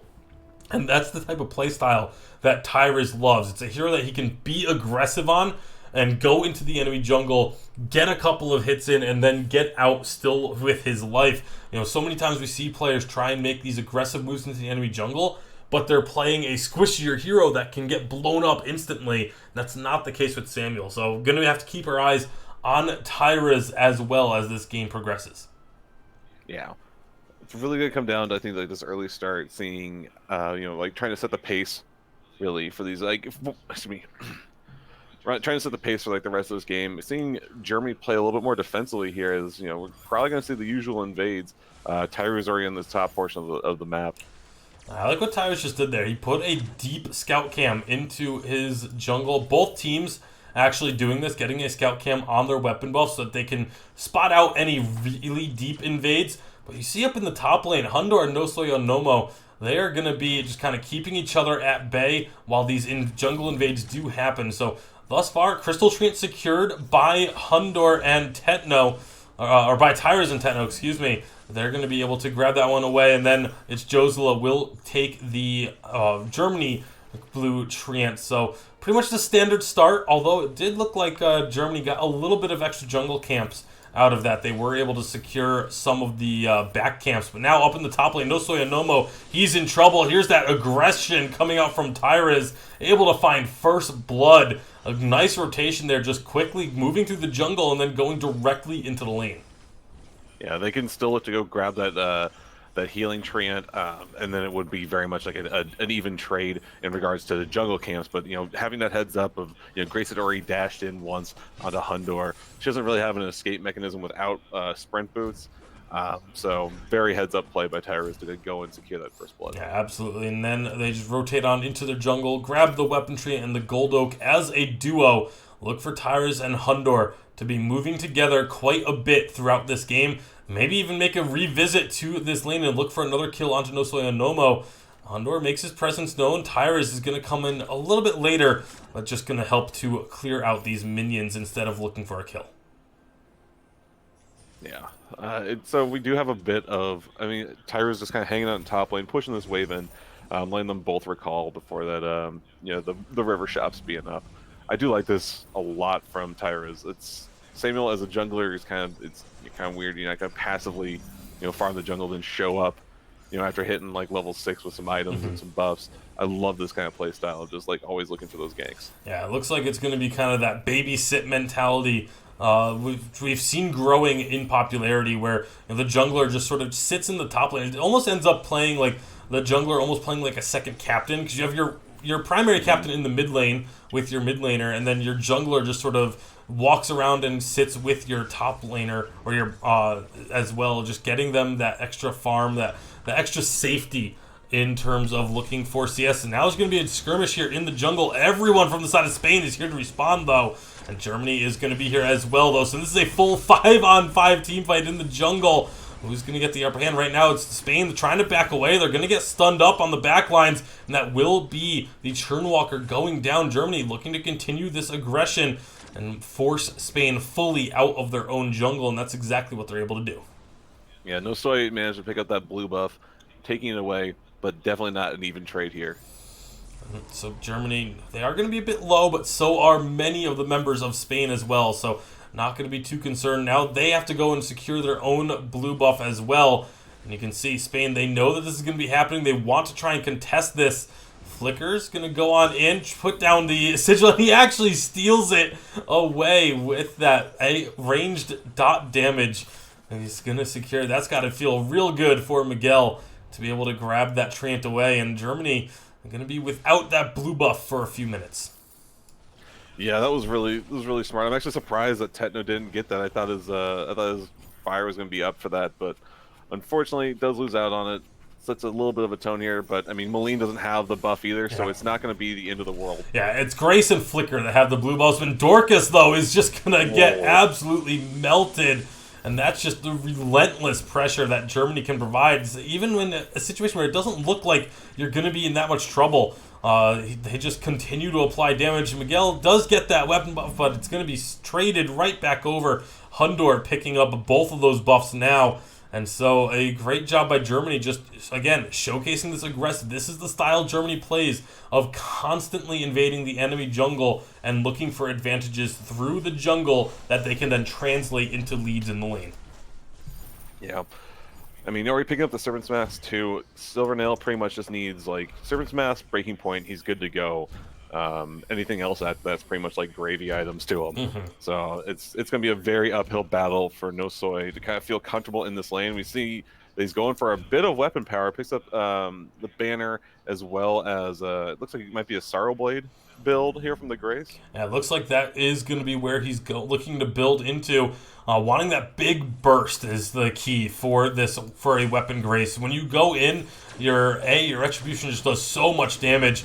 And now it's going to be another fight. That's actually going to be Hundor getting caught and taken down immediately. Tyra is looking to make some damage happen with the Malice and Verdicts, but he's not really in the Drifting Dark that well, and he has to run. He's going to end up falling, and just like that, Spain finding themselves a 3-kill-for-0 trade in their own jungle, finally recognizing, okay, we know Germany wants to go aggressive. We know they want to try and steal away our jungle camps. Let's be there to answer and have that priority positioning. Yeah. And I mean, that's the thing, is like the side of Spain, they can just dive so well between the Lance and the Grace, and when they do, they have so much damage. So catching out Hundor there, he just disintegrated to the likes of how much damage that they have, and after that, having the Churnwalker. Oh no, Sneaky gets caught right after the Ghostwing take. The slows that are able to come through, has to use the Gauntlet just to get out safely. Meanwhile, Tyrus, he nearly got himself a kill in the Dorcas. The potion will get used to keep him just barely alive, but that is Ghostwing going over to Spain. Yeah, I do like this aggression. The side of Germany, they are still quite squishy, and I feel like there's going to be more damage, like that burst damage coming up from the side of Spain, so they have to be careful, especially now that they have that Ghostwing shield up. Hundor's got to be careful he doesn't get collapsed on, does get himself onto a different side of the fight now. Tyrus is just putting so much damage on Dorcas. Nice trespass, though, will land the stun and keep himself and his teammates alive. So, again, this is just Spain recognizing the playstyle of Germany and answering it very well with their own almost defensive style inside their jungle.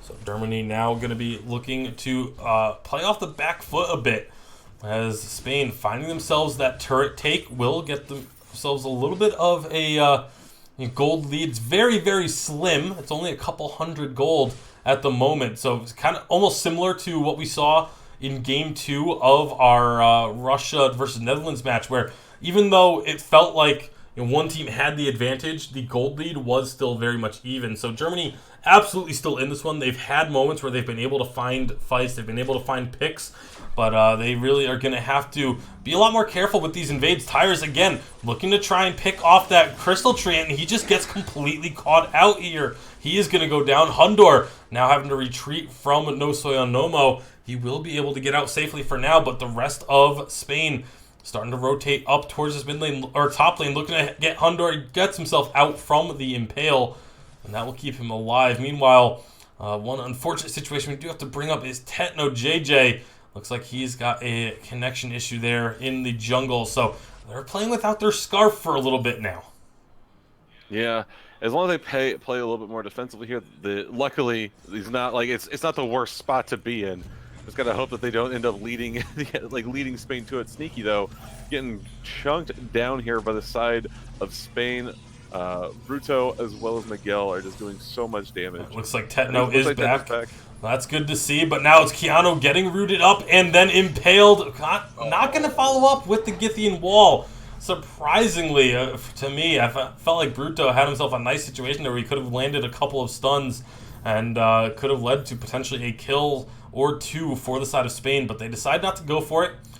Ghostwing is going to be up here shortly, so it'll be interesting to see if they try and position up around that jungle objective. But for now, Spain looking to go aggressive. It's Chozala will actually go underneath the turret, finds himself a kill on to Keanu Nakoa. He's feeling really confident about where he's at right now with the Aftershock completed and a little bit of extra CP damage in addition to that.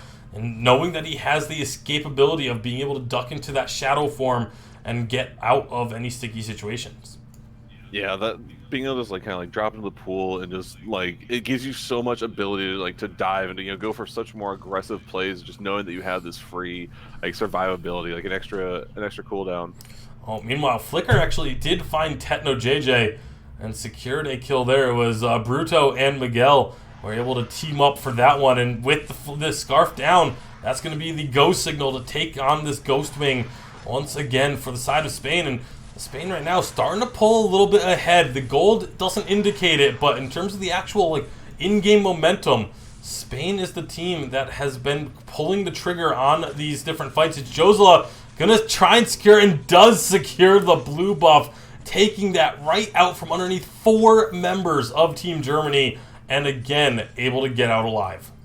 That's why Malene is such a strong mid laner. Brings so much utility, being able to safely go for those objectives. Even in the face of those 4 players, it just speaks volumes as to why we see this mid laner so often. Yeah, absolutely, and definitely being played extremely well by It's Josela at the moment. And Team Germany, they're going to have to figure something out here, because they have not been able to find, early on they were able to get those invades, they were able to find kills and, steal away jungle camps, but they haven't been able to do that for the past, 6-7 minutes or so. It has been all Spain for the last few minutes, and now they're going in aggressively again, looking to once again deny this blue buff and find a kill onto Techno JJ. Once they get that slow, there's just nowhere for their targets to go, and that's going to be a problem for Germany, is that they don't really have that heavy escape. They don't have the dashes built into their kits. The only one that can really kind of survive a dive like that might be the Silvernail, if he gets a really nice knockback and he's able to reposition that way. But Spain absolutely taking advantage of the kits that they have on their side of the map. Yeah, Hundor just dropping so low there. There is a bit of saving. We got the water wall.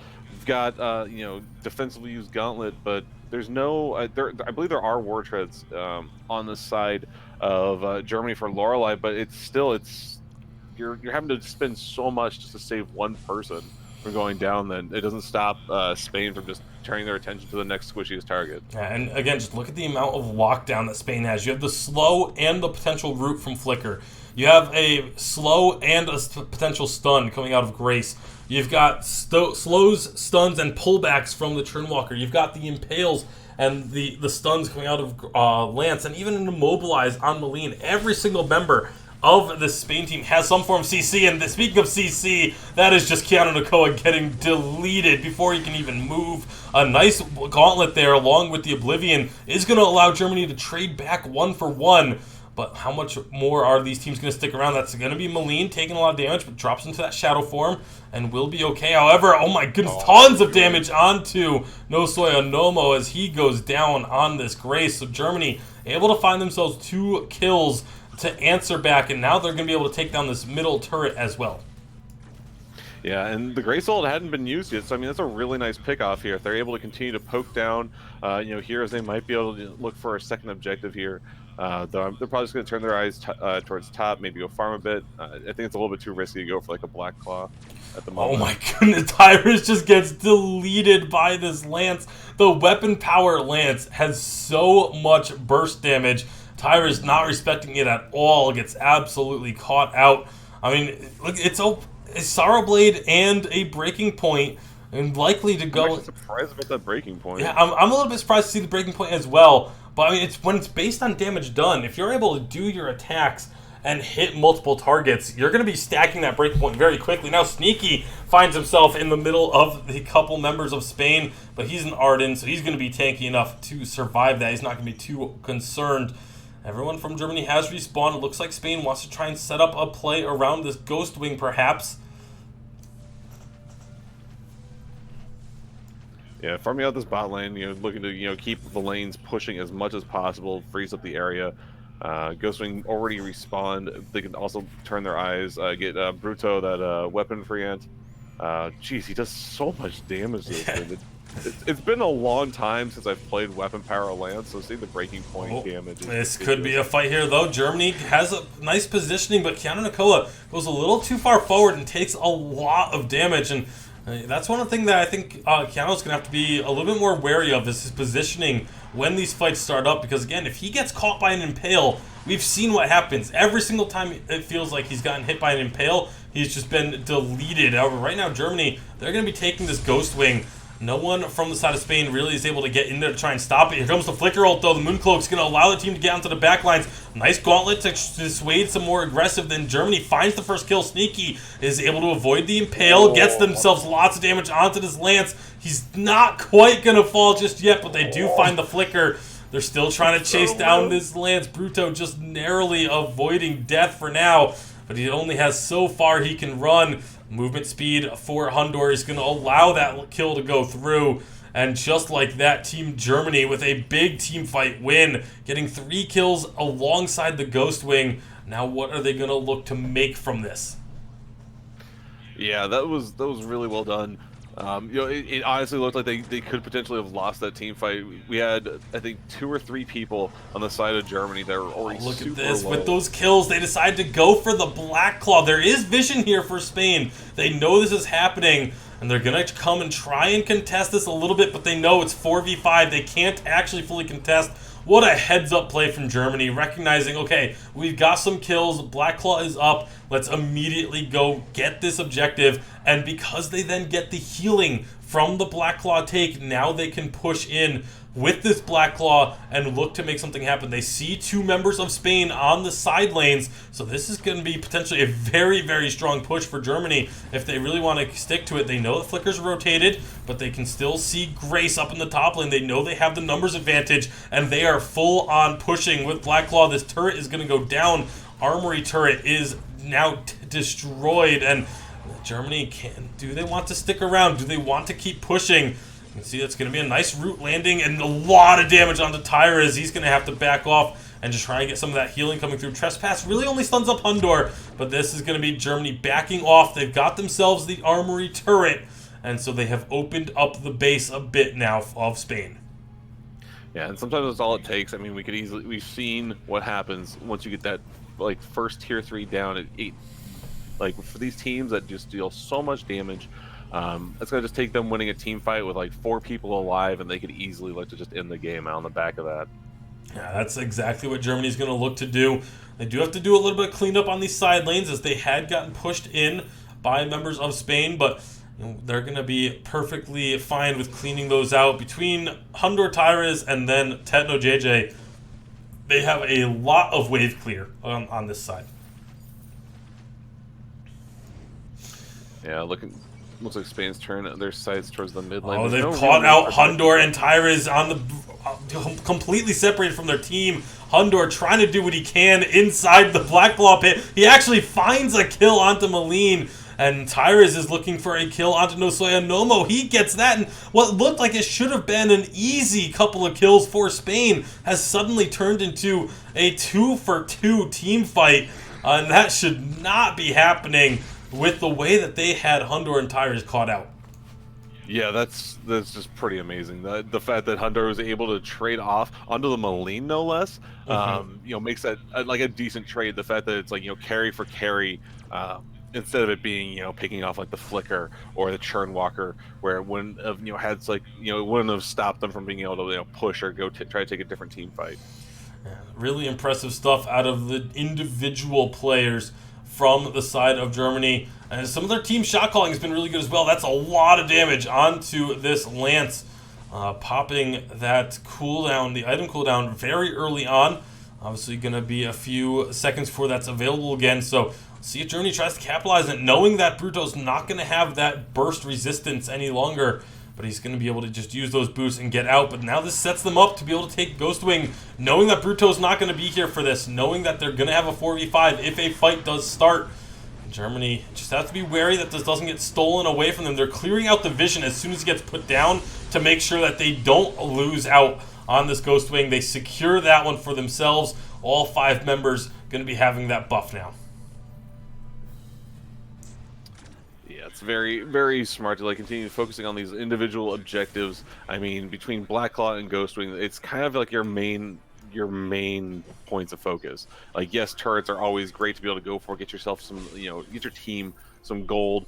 But if it's really not the mid lane or one of these dragons, it's not worth your time almost. You just gotta keep up on your different cooldowns. Go get red buff, go get blue buff. Okay, cool. Next dragon's up. Let's go fight again. And Germany, as soon as Black Claw is up, started up. Spain, they again saw a member in the bottom lane. Bruto was in the bottom side of the map. He's not going to be here if a fight starts up. That's going to be Keanu taking a bit of damage, but Black Claw has been secured, and now the fight can start. Let's see if anyone is going to be getting caught in a bad position. Nomo getting low. Is that drifting dark? Malice and Vertex are doing so much work. It ends up being Moline that falls first. It's Josela going down. They're trying to spot out Nomo. He goes underneath the turret. He's going to be in a bad spot. He's going to continue to keep Techno JJ busy up on the backside of the fight, but the rest of Germany is rotating down as it does finally get the kill onto the Grace. Meanwhile, Blackclaw into the base at about half health, but it's onto the armory turret, and now Germany can push on in. They know they have 2 members down, so they can just look to take everything here if they'd like to. They could potentially end the game, and that looks like the call has been made to go on to the Vein Crystal. Maybe look for another kill. Bruto is going to be a nuisance, so they try and take him down. He gets stunned up, and he will fall. Moline has respawned, though, but it doesn't seem like it's going to matter as they find another couple of kills. Moline, going into the shadows, will get out safely, but is just going to end up dropping in the end regardless. And Team Germany, it took a little while for them to turn up the heat, but as soon as they did, they never looked back, and they take game number 1. Yeah, it's really well done. Again, we're seeing like the exact same sort of storyline that we saw in our prior match of just kind of losing that early game, but still managing to keep things pretty even, and eventually, hitting that turning point of just like, okay, we can group up, take fights, and win the game. Yeah, absolutely, and that's exactly what they did. Once they started grouping up, they were able to prevent their players from getting caught out in bad situations, and then like you said, turn around what looked like it should be surefire kills for the side of Spain, getting flipped on their head, and Team Germany able to pick up kills and trade evenly from situations where they should be falling behind. And so really good stuff coming out of Germany. We expect nothing less from them, but Spain put up a strong fight. Again, they looked really good early on. They just weren't quite able to hold that lead throughout the game, and so we're going to be getting on into our draft for game number 2 here shortly. We'll be figuring out what's going to change, if the lineup is going to change. Now, I know Spain were considering trying to make a sub, so we'll see if that happens. Yeah, they're looking to swap out No Soy, so it'll be interesting to see here. See who are they trying to bring in? I believe it's Anto Recre is who they're looking to bring in this time around. Yeah. More like mainly plays like a lot of like mid heroes like Celeste, Samuel, Moline, and Scarf. So we could see a little bit of mix up of who's playing what, but definitely not kind of like at least like from what they mainly play on ranked, not necessarily like a filling that same role that No Soy was playing. Yeah, so it'll be interesting to see kind of like how they mix things up here and who's gonna be more comfortable in what role. Yeah, exactly. And so draft is going to be getting underway here in just a moment. As soon as we get confirmation that the German side is now ready, because the Spain side is ready. They've made their swap.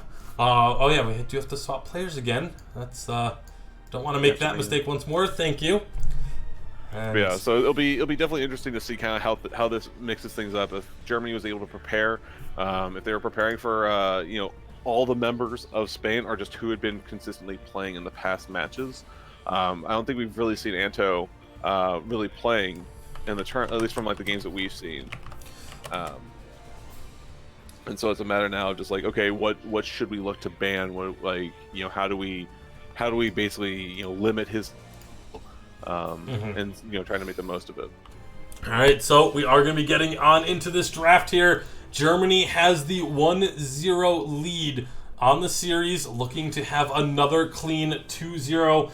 We have yet to have, we've had two series, I believe, in the first round that went the distance to game number 3. I don't think we've had a broadcasted match go all the way to game 3, however, and Spain would certainly love to change that right now, as we're going to see Chernwalker and Anka be the first 2 bans here. Let's see here, yeah.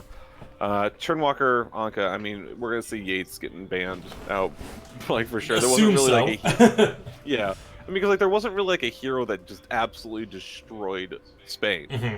Like, so, I mean, it's one of those things of, I think, like, potentially looking to pick different heroes themselves of, like, what's normally available in the pool.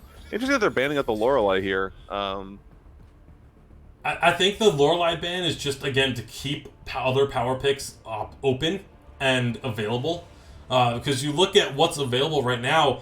There's Yates, Reza, both of those two. We assume one of them is going to get banned here, so that leaves then a guarantee that either Yates or Reza will go through to the side of Germany if they want it. And it looks like it's going to be the Catherine ban again. Ooh. So Yates and Reza both available. This could just be... obviously, they want to ban away the Catherine. That's clearly something that Spain has decided to do against Germany. But it could just be them saying, okay, we're going to leave Yates and Reza both open so that you can have one, we'll take the other. But I just don't know about leaving Yates open, especially against a team as strong as Germany. And Germany had it last week, and they absolutely were just gross with it.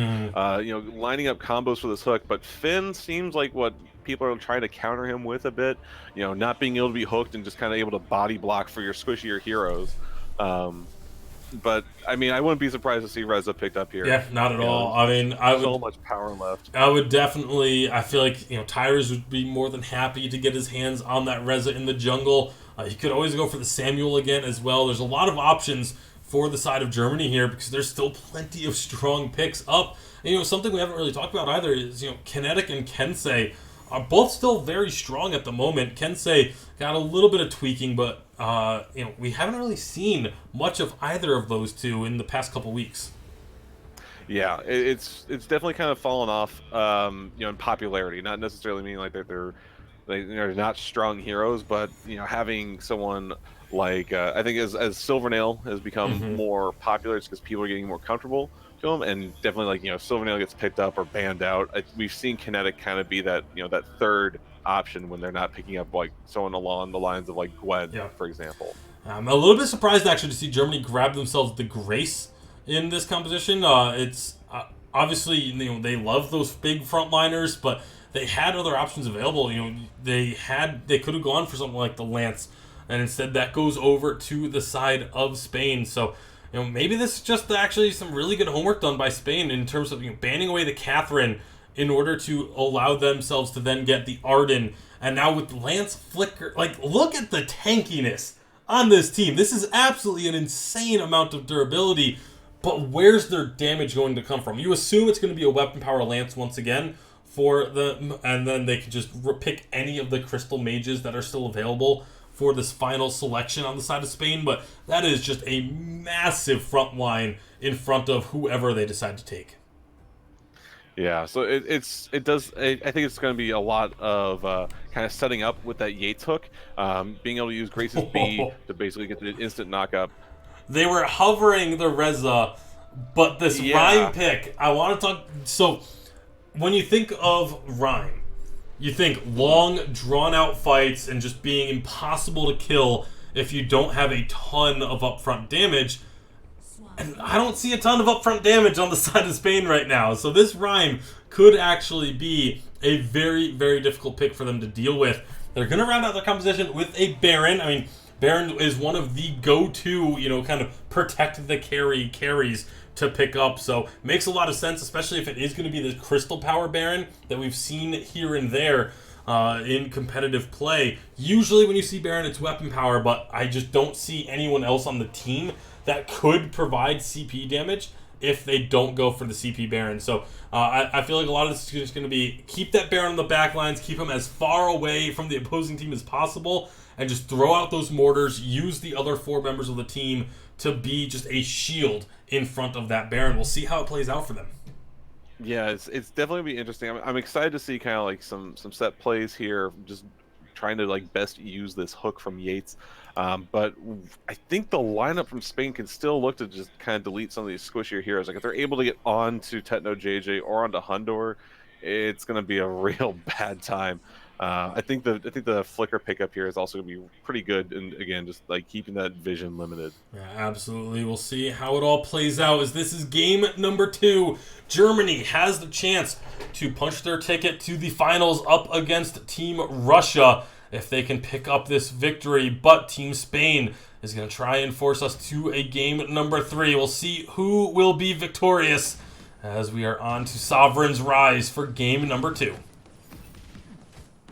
Yeah, Techno playing, playing this Vox here. Probably gonna go into CP, or no, probably gonna be weapon power since they have a Rhyme. Oh, that's a lot of damage onto low. Techno. Keanu going low as well. That's going to be Spain getting first blood. And now with the Orb Guardians having just spawned those treants, they can have full reign over the jungle. He's either going aggressive, taking the weapon treant first, as Hundor and Keanu going to be looking to try and secure a blue treant for themselves. It's going to be Miguel that grabs the weapon treant on this flicker. See how many buffs they're able to start with. Tyrus is going to try and contest. This is 1v3. I know Rhyme is strong, but you're not quite at that stage yet, Tyrus. That's an easy kill for the side of Team Spain. I mean, maybe just trying to buy time. I don't know. I don't like that decision to go in there for Tyrus, as they do actually get one weapon buff. Sneaky was able to go in to the enemy jungle and steal that away, but this is looking like it's going to be a 3 buff start for the side of... Oh, never mind. They actually didn't go for the Germany blue treant, so it is going to be 2 buffs apiece, and I feel like that's almost a mistake from the side of Spain, because they had a chance to get a really big 3 buff start and instead allowed Germany to get their own side of their own blue buff. Yeah, just said, here you go. Take it. It's all yours. I mean, they did end up getting a kill out of it, so still worthwhile. But they could have definitely looked to punish a little bit stronger as a result. I mean, it's just a matter of they did get the crystal buff on to Josela, so having that in this lane, will be a little bit more even. But a lot of that buff has been used up already by recalling and having to run back to lane. Missed a kill up top. It was Tyrus and Sneaky were able to catch Flicker out and pick up that kill. Bruto gonna have to be a little bit careful up in that lane, because again, that 2v1, if it continues that way, could be troublesome. However, it looks like they are going to be actually keeping Miguel up in that top lane, so keeping the 2-on-2 lane matchups, and that means it's going to be a 1 versus 1 with Silvernail versus Arden. That is a matchup that Silvernail's got to be licking his chops a bit. Hundor going to be more than happy to be going toe-to-toe against a melee character in the bottom lane.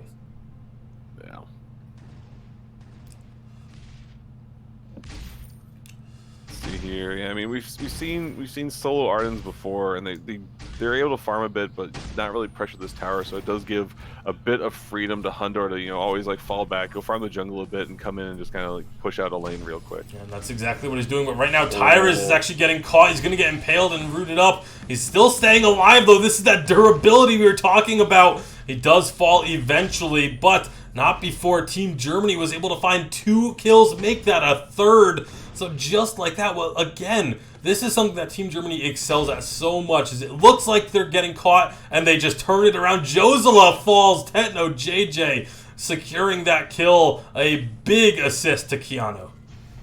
Yeah, Keanu has been doing so much.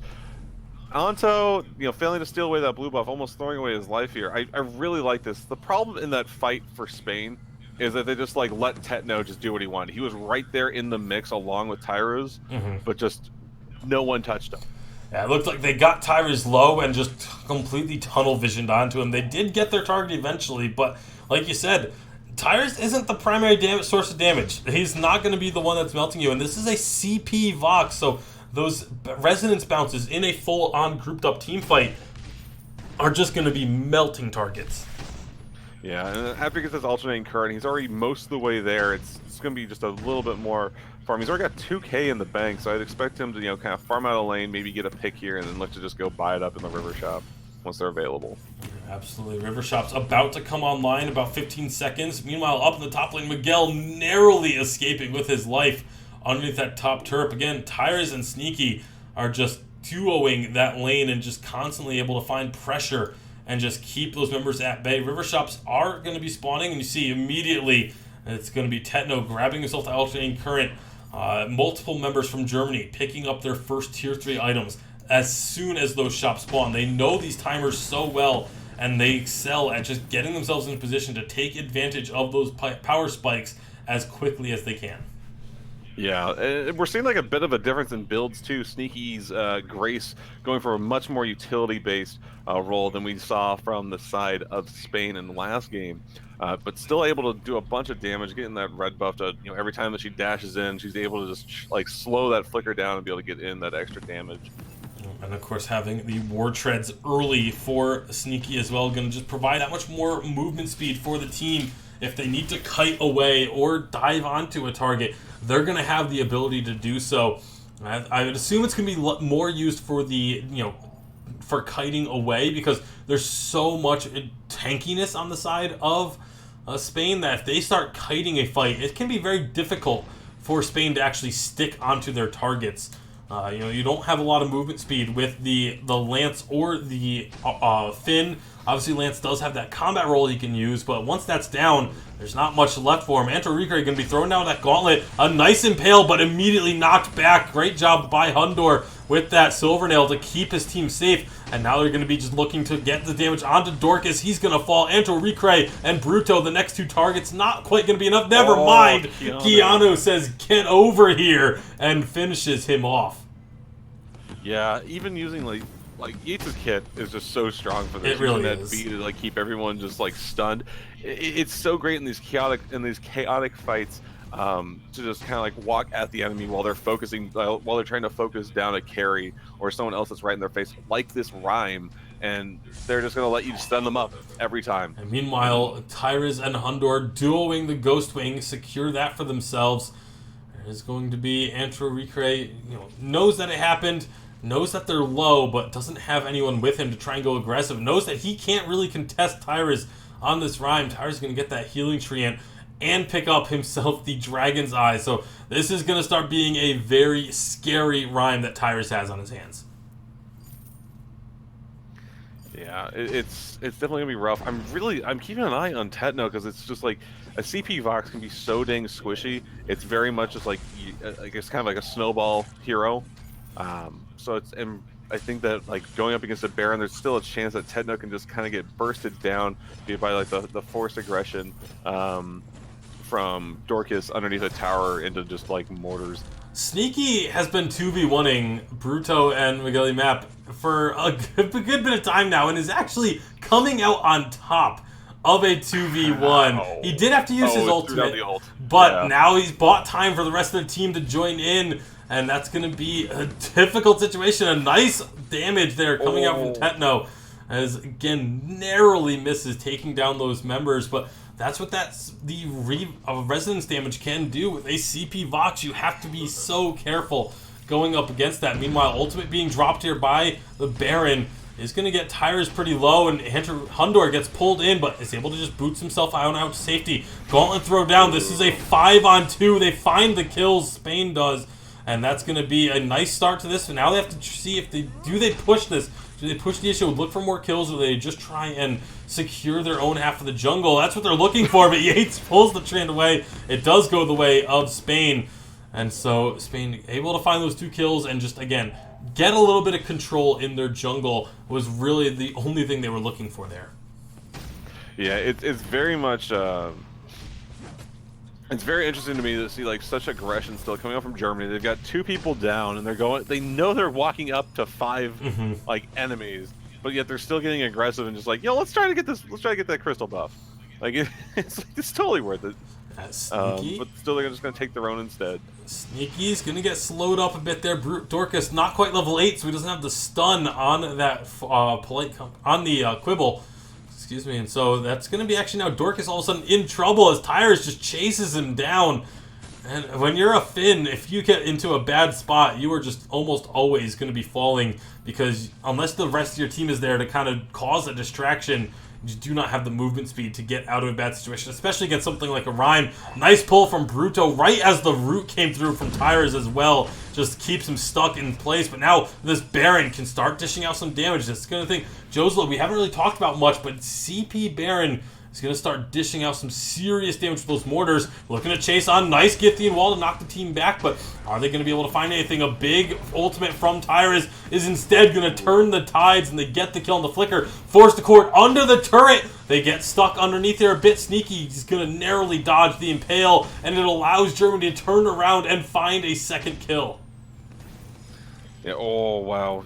Grace falling low. Another. Oh, Josela so close to finding kills. Gets pulled in, though. Now that's going to be in range of Hundor.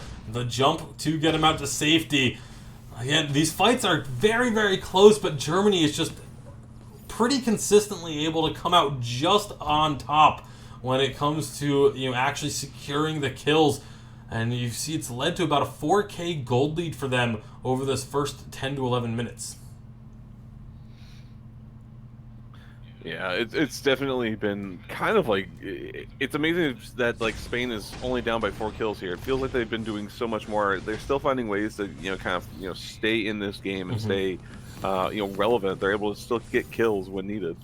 And they're able to dissuade Germany from going after the major objectives. Ghostwing has been sitting on the map now for a few minutes, and in Germany, we know as a team that likes to try and grab those objectives as soon as they're available. But they just haven't been able to commit to a full-on 5v5 team fight.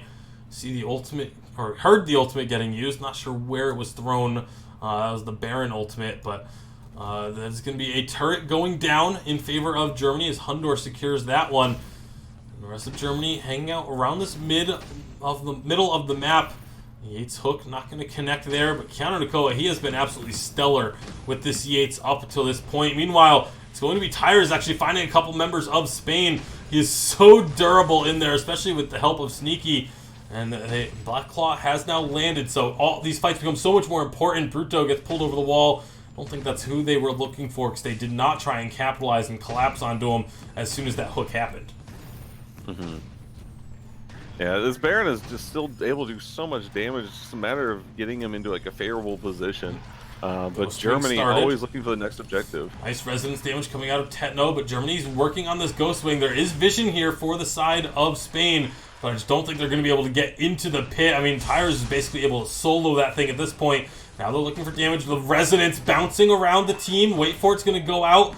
Not going to find a kill, but Ghost Wing secured for Germany. They've got minions pushed far up in that top lane. That's going to force Bruto to have to answer it. A couple members have to recall, and so Germany say, okay, we know they have to recall. We see Bruto in the top lane. This is time for Black Claw.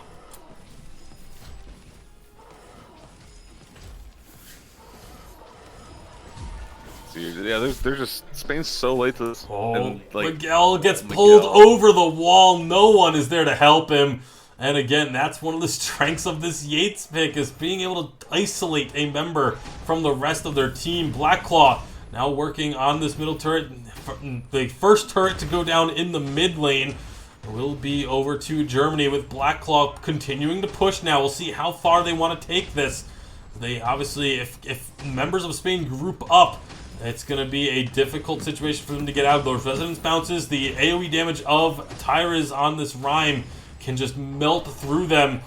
You see the mortars just getting fired by Josla, but he's very low. He's got to be extremely careful that he doesn't get caught out on the back line. Ultimate's going to get dropped right on top of Black Claw, but here comes Germany diving on in underneath the turret. The turret will fall. Gauntlet goes down. Gets blocked up. Most members are able to get out. Tyrus looking to stick around as long as he can. Gets healed up by the Grace, but as he gets pulled in, that's going to be Tyrus falling. He does what he can, but he does go down in the end. The armory is very low, but now Spain, now that they've got the kill, they use the Mooncloak, trying to chase down anyone they can. They found Tetno. He's going to get rooted up, but he's able to get out thanks to a knockback from Hundor again, but they are turning this around now. Germany, 2 kills. The resonance damage is just melting Spain. 3 kills for the side of Germany, as Keanu going onto the back line looking for a hook to keep the team engaged. He's not going to be able to find it yet, but Josla, he's gone the wrong way. He's going to end up dropping eventually. I don't see him being able to kite out of this when he walks into those minions, gets taken down, and just like that, Team Germany turn another fight around. Yeah, I mean, that was really smart by Spain. Like, they got the kill on the Tyrus, and they know that the side of Germany is low. They pop the Mooncloak, they get the root onto Tetno, but they just don't have the damage to follow it up. And because they don't kill off Tetno JJ, he just turns it around and just decimates the side of Spain. I really thought that was their moment to just really, to bring them back into this game and put them like right on par with Germany here, but. Dang, it was really well done by Germany. And so well played by Hundor as well. As soon as that root connects, this is the second or third time I've seen him do this now, where as soon as someone gets rooted up by that lance, he immediately throws out his ultimate on Silvernail and knocks the entire enemy team away from that target. So that's one of the things that we've talked about with Silverno's, that utility of being able to keep someone safe with that big knockback. And he's used it a couple times now, again, to knock back multiple members, not just a single target. And that's been crucial for Germany in winning some of these fights. Anto Ricre going to get pulled on in. Stunned up, Yates is just so powerful at picking off targets, and they get themselves that first kill. They have the Ghost Wing buff. They have a 4v5 in favor of them. Germany, how hard are they going to look to push this? They have the exposed armory, but I feel like they need another kill. There's going to be the boots used to charge on in, looking for something. Half the team going on to the armory. They just immediately take the armory down. Meanwhile, Sneaky just tanking up the members of Spain. Now the damage starts coming through. The AoE is just too much to deal with, and Germany find another kill. Bruto is going to be getting low, but he gets onto the fountain. However, the same will not be said for Miguel on this flicker. He falls on. Great gauntlet. Will stun 3. Spain, can they turn this actually? They find one kill. Tetno's going to get rooted and taken down. And just like that, Spain are able to force Germany out of their base, but they did lose their armory. Yeah, Bruto's got the damage to Nice follow block. this up with, but there's...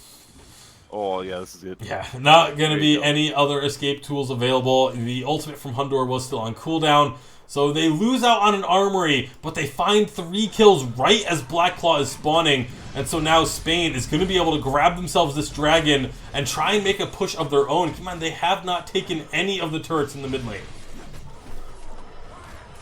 Yeah, this is gonna be a little bit of a rough time. They're not gonna be able to get like the most out of this, but hopefully get a tier 1 and a tier 2 if they manage to take this.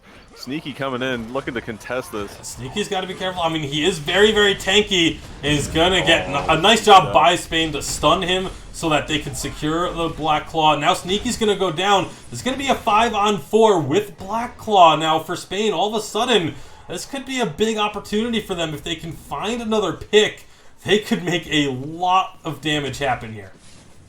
Yeah, it's one of these like moments that's like they can completely just snowball out of control here. But Tetno They're not already pushing at laying all. in so much damage. They split up. I'm not sure what Josela was. I looked like he was going to the shop. They sent Miguel down to the bottom lane. I agree with sending Miguel to the bottom lane because you have to clear out those minions, but they end up getting just a single turret for a Black Claw when they had a 4v5. Now Bruto gets caught and deleted. Spain absolutely squandering an opportunity there. Yeah, it's not what you really want to see to be able to make the most of that, but I think they're rightfully fearing Germany at this point. They got an objective, but the fact that they weren't pushing, even when it's 4v5, I think they're respecting how much damage that Hundor and Tetno JJ can do.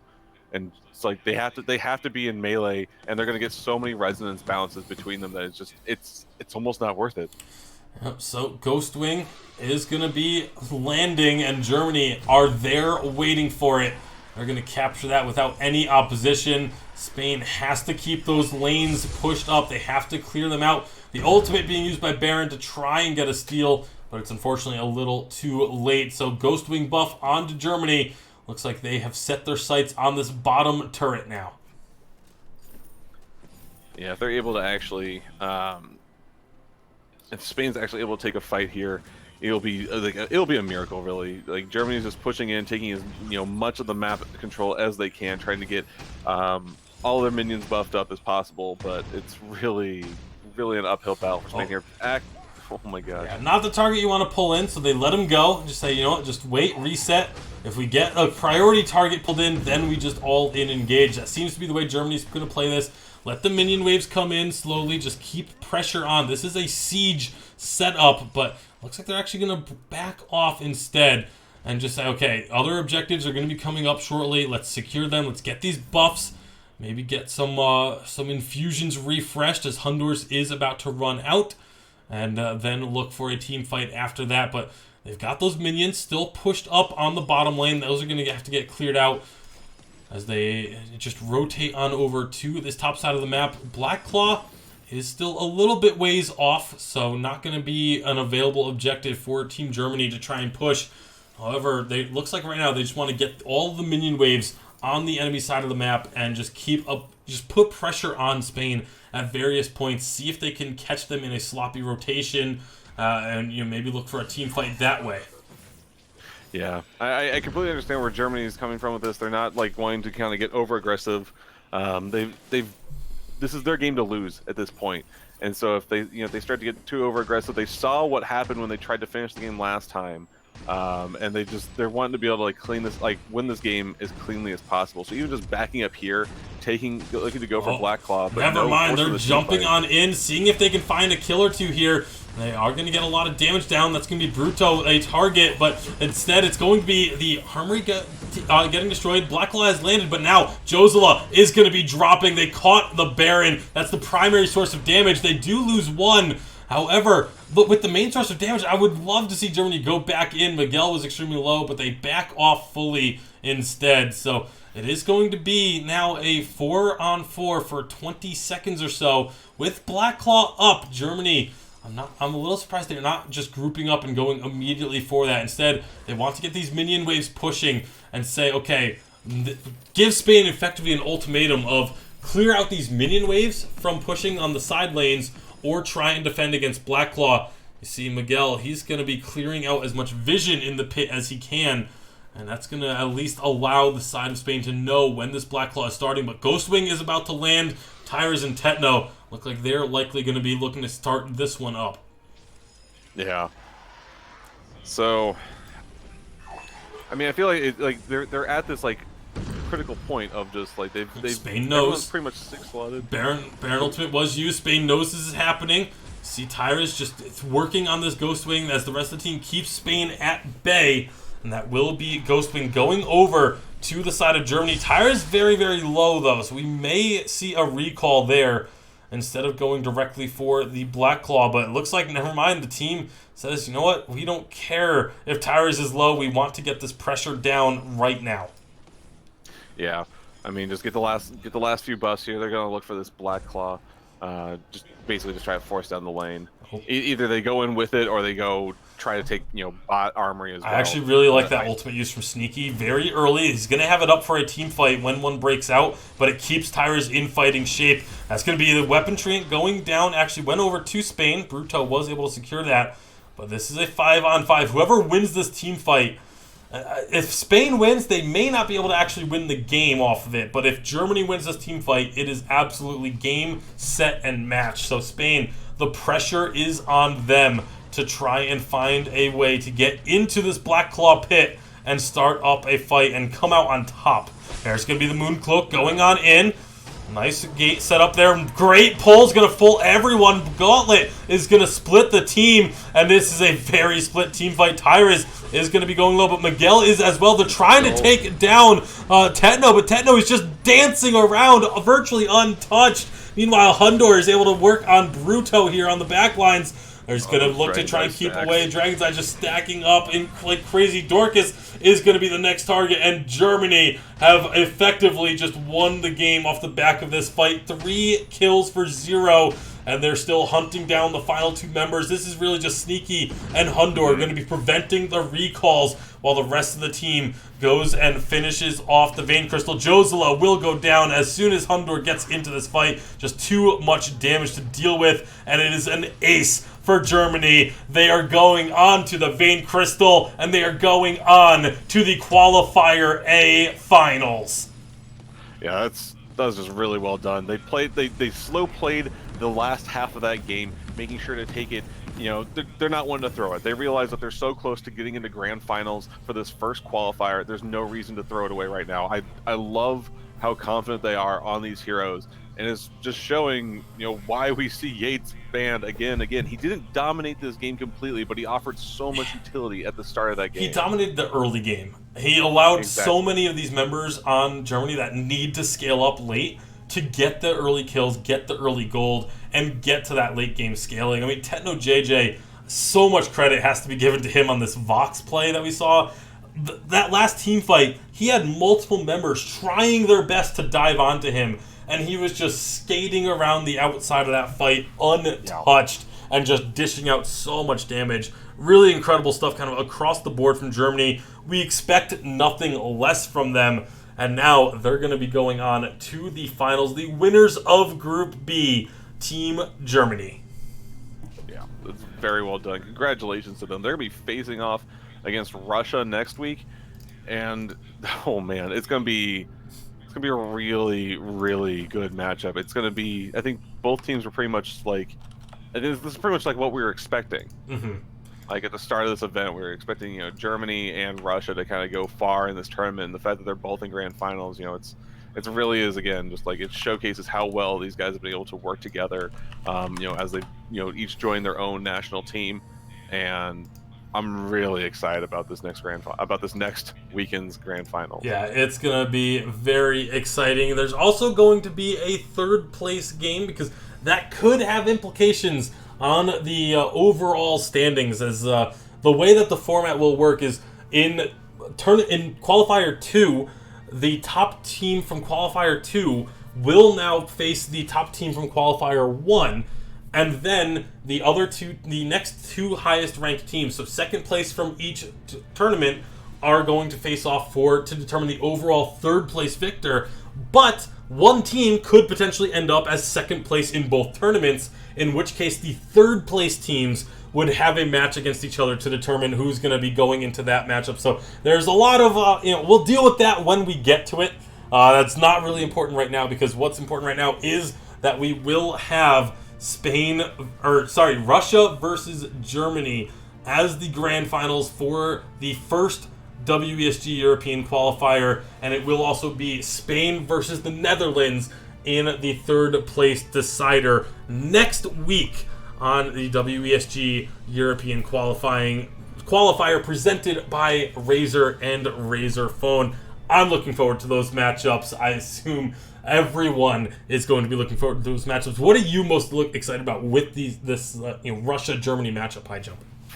Man, I think since like there's so much of a shared hero pool between these two teams, I'm looking forward to seeing what gets like to like those outer edges of it, like getting people onto heroes that they're not necessarily the most comfortable with, and kind of seeing more diverse matchup here because of it. It's gonna be a lot of it could be a very complex draft of just like a lot of like counter picking, or just like being able to use their picks as as basically as bans, like what we were seeing before of the likes of Russia picking up Grace just to deny it from the Netherlands. I love seeing that sort of thing in drafts, and seeing teams be able to then play that hero well. Absolutely. Well, we'll find out next week how those matches are going to go. That's going to just about do it for us here this week. Make sure you tune in next time, same place. We'll be kicking off the action with Spain versus Netherlands, and then, of course, again, rounding it out with Russia versus Germany to determine the Qualifier 1 victor. One more time, I'm Tasty Bacon. I'm High Jump. And that's going to do it for us. We'll see you next week. Take care. Take it easy.